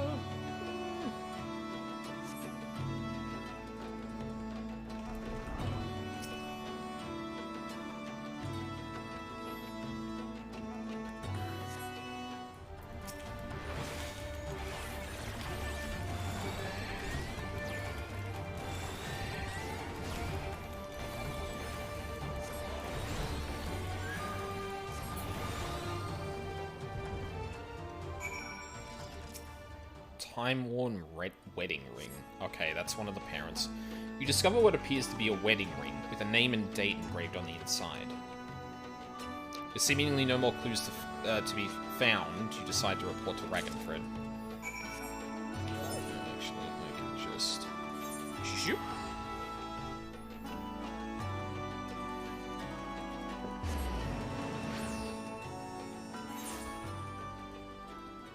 Okay, so that tells me, or that suggests it was the parents. Or Faldola. What's done is done. Okay. Were you able to find anything? Though its contents neither verify nor disprove your suspicions, this letter was almost certainly penned by a now deceased member of the Crania. I think I said Carnia. Crania Lupi. The outer edge is covered in myriad scuffs and scratches, while the inner is marked with only a name and date carefully engraved.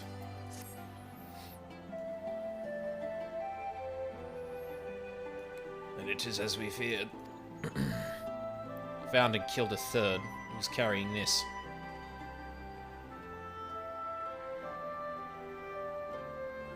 A matching ring.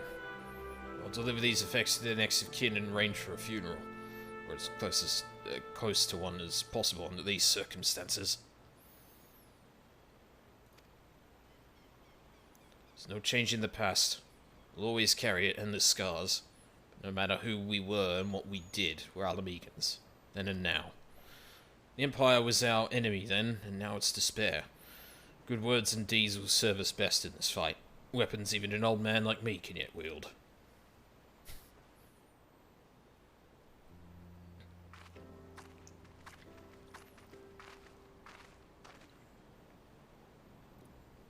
Thanks to the two of you, the missing villagers may finally be laid to rest.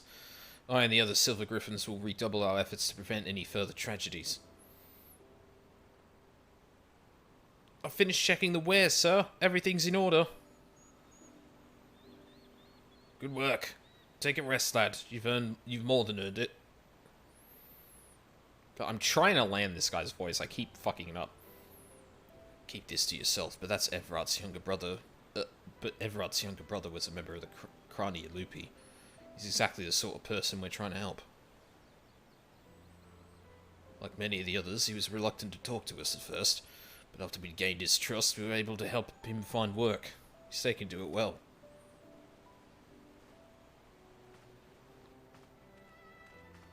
What's up? Oh.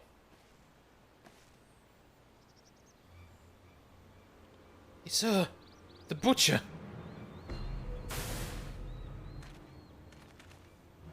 Oh my god, no fucking way. Traitors, all of us. Can't say he's a servant of hate and death. Hate and death. Seriously? Oh my god. Get back! Get back!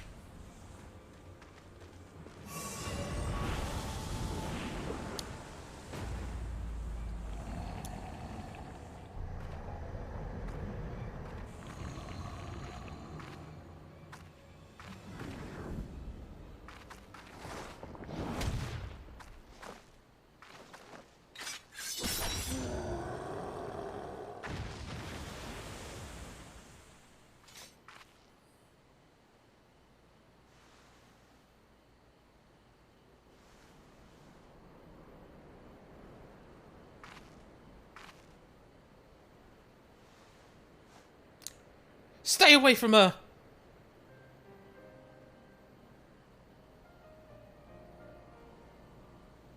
Fordola saved your girl's life. I know, but she's...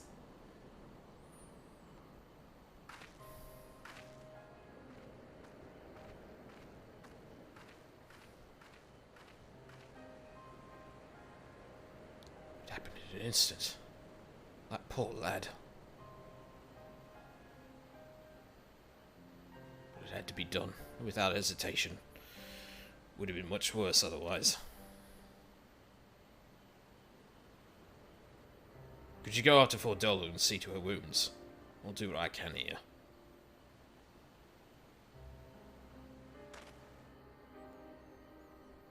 There's already so much more interesting shit happening in this quest line.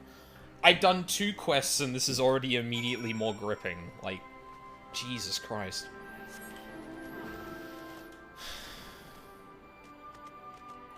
Actually, I wonder if I can... Oh, yeah, they're here. Hold up. She risked her life to save my daughter. Whatever else she may have done, I love her for that. I want to say thank you to the brave lady for rescuing me. Do you think I'll see her again?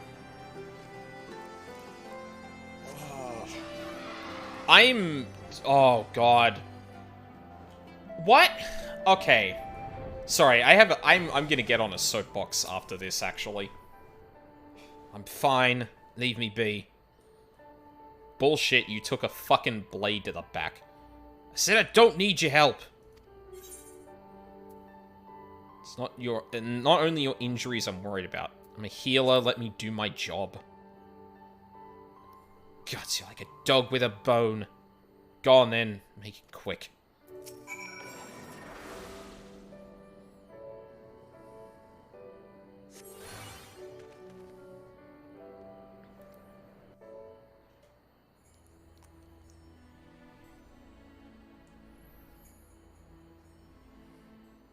Coil can't change its spots.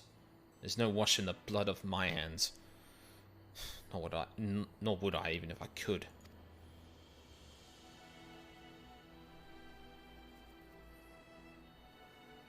Taking up Guardian Steel was the first choice, not the last. Like the first kill, the hardest. Every choice after that came easier and easier, until I stopped counting, stopped caring. You tell yourself it's right, it's for the greater good. You give the order, feel the ground tremble as the cannon fires. When the dust settles, you and your own men are buried beneath the rubble, and you tell yourself,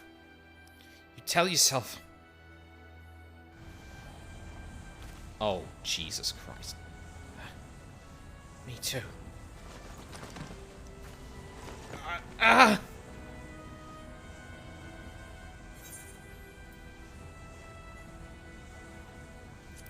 You mustn't give in.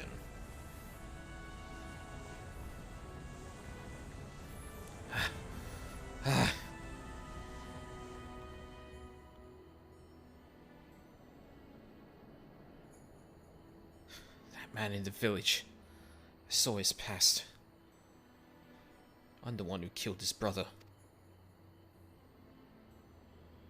I'll be alright. I just need a moment. Can you wait with me?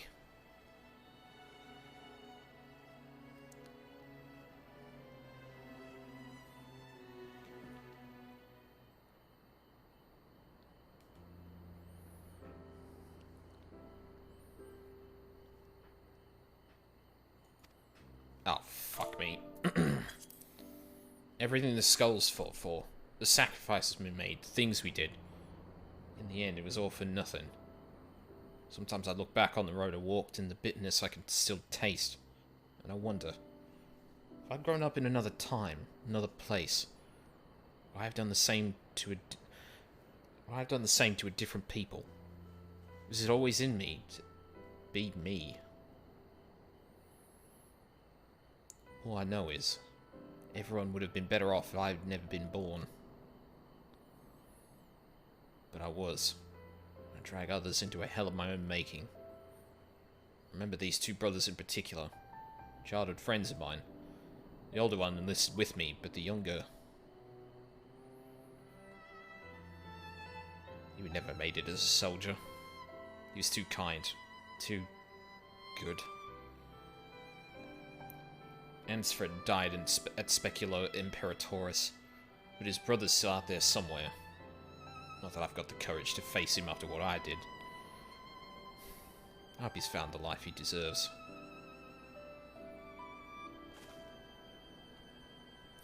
Not all of the Gridania Lupi at the towers died that day, though. I know from one of my visions that at least one survived. Rudolph. Glad he made it out, but too many others didn't. Too many others still need our help. I'll make this blasphemy, and by Ralga I'll kill the bastard if it's the last thing I do. Anyway, that's enough out of me. I'll be heading back to the city to make my report. I suggest you do likewise.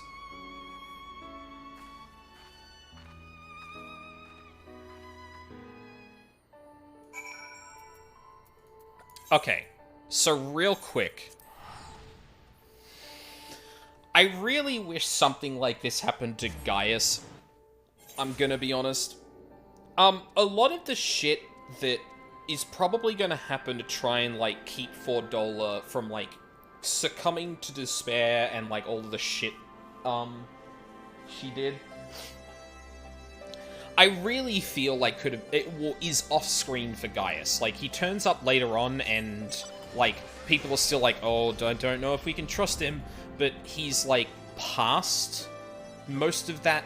Well, it seems like he's made peace with most of it, or just, like, still frustrated about a lot of it, which is understandable for his character. But I really feel like there's a missing opportunity here for him to really reckon with the impact he's had on Garlean society. Especially being, like, an incredibly prominent member of it, and, like, one of the people really stepping into conquering Alamigo, and conquering, or trying to conquer Eorzea and shit like that. I really wish there was an opportunity to have what's happening to Fordola to Gaius, because I feel like there could be parallel but distinct enough things happening there that you could really, like, dig into it and, like, explore, like, the difficulties and all of that, and really show, like, that Gaius is actually still dealing with some of it, or is trying to get past it, all that shit. I honestly think he just kind of turned up and the narrative was like, okay, Gaius is good now, but people are still skeptical for reasonable reasons. Like, where's the scene where Gaius, like, immediately turns someone into a blasphemy because he's just kind of walking around and someone recognizes him? Like, that's such a fucking... That's, like, such a, oh my god, words. That's such a bleak thing. That you could be around and someone sees you, and you incite such deep despair in them that they just go mad immediately. God, this is such a good questline already. Welcome back. Fordola's already given her account, and I'd like to hear yours too. She almost turned into a beast herself. We'll have to take that into consideration before sending her into the field again. As far as the events in Alagana are concerned, the two of you did well. Despite the appearance of several beasts, you were able to prevent any further casualties.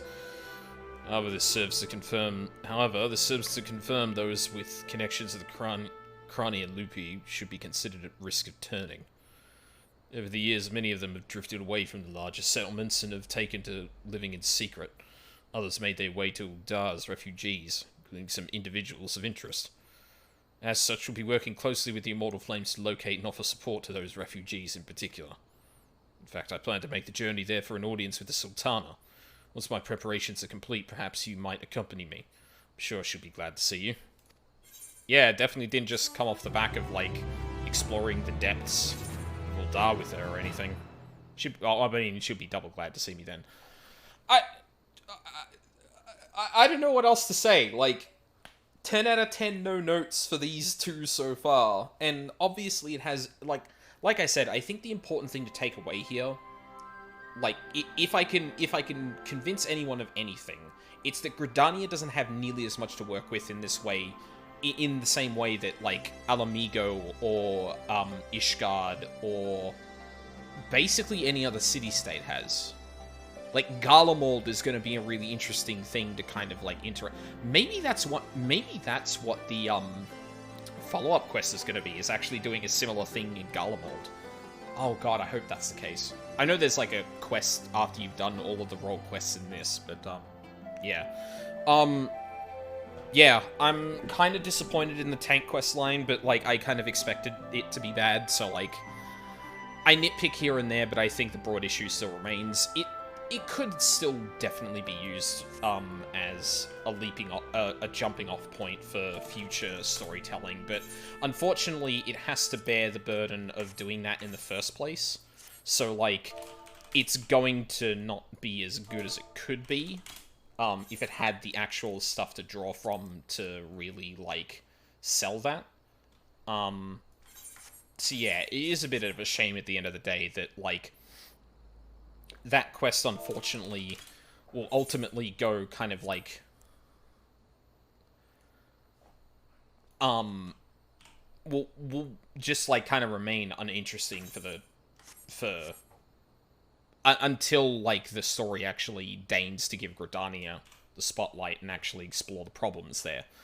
I still feel like there's a lot to work with there, but obviously it takes time to build that up, and I wouldn't expect a job quest to really, like, I wouldn't expect a job quest to really nail that, but then, like, I'm looking at the healer quest, and 2 quests in, this is just, like, this is, like, top-tier writing already.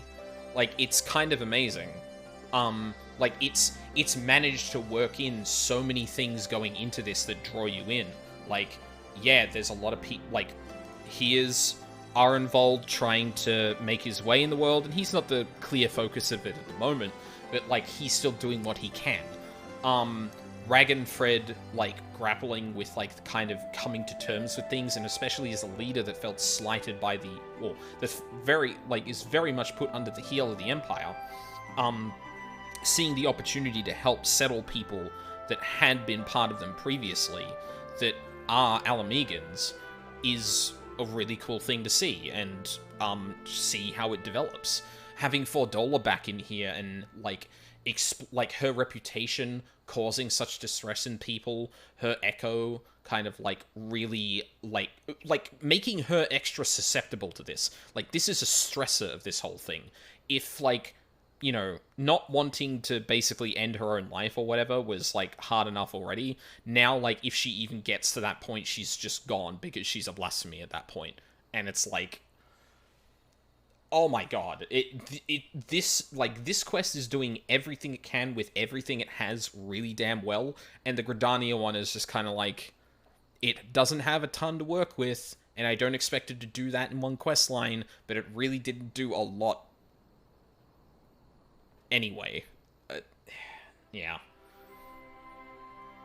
It's a shame, but that's how it goes. I'm really hoping they can do better with it. Yeah, here's hoping. I'm excited for the rest of the healer quest line, though, that's for damn sure. For the rest of the week. I'm going to do a stream after 6.35 drops for doing the new Deep Dungeon. I don't know how much I'll do with that. I'm wondering whether I should do that on a Friday night and dedicate, like, a decent amount of time to it and just kind of chill. Like, have it as a nice chill Friday night or something like that. And then maybe doing Elden Ring or something like that during the week to try and, like, chip away at the fucking Godskin duo. Yeah, I'm not sure. Because I feel like the Deep Dungeon is gonna be... The Deep Dungeon's gonna be populated. I'm just not sure if, like, if I don't get in there day one, am I gonna have hard time getting to, like, the similar point you have in Heaven on High and Palace of the Dead, where you can repeat it? Like, how many people are actually going to be doing that? Are most people going to be leveling? Are most people going to be trying to hit the higher tiers?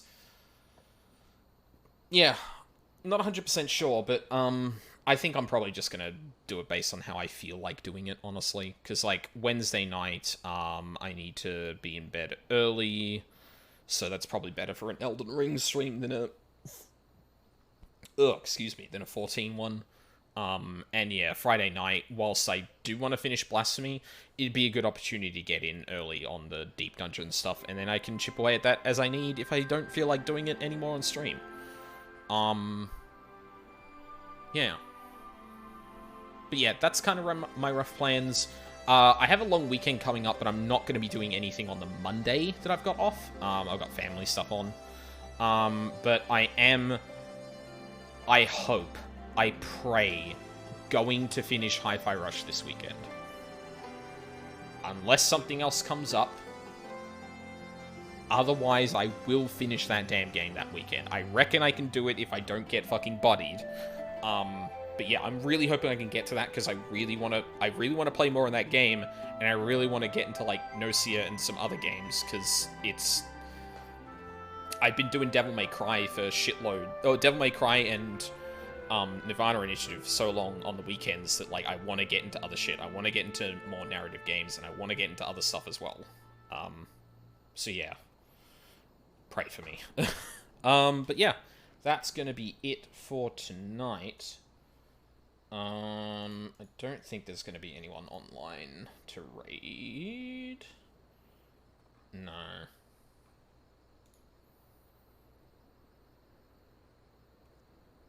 Nah, I think we'll just leave it there then. Yeah. EW Healer Roll Quest. 10 out of 10 bangers so far.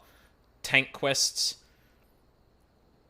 It's another Gridania quest line. Oh god, I really hope they do something with it, but yeah. That's my review of Endwalker Roll Quests. Be sure to come back and finish to see me finish the Healer Quest at some point, not scheduled in the future yet. But thank you very much for watching live on the VODs. I really appreciate it. I hope you all have a lovely day, and I hope to see you all next time.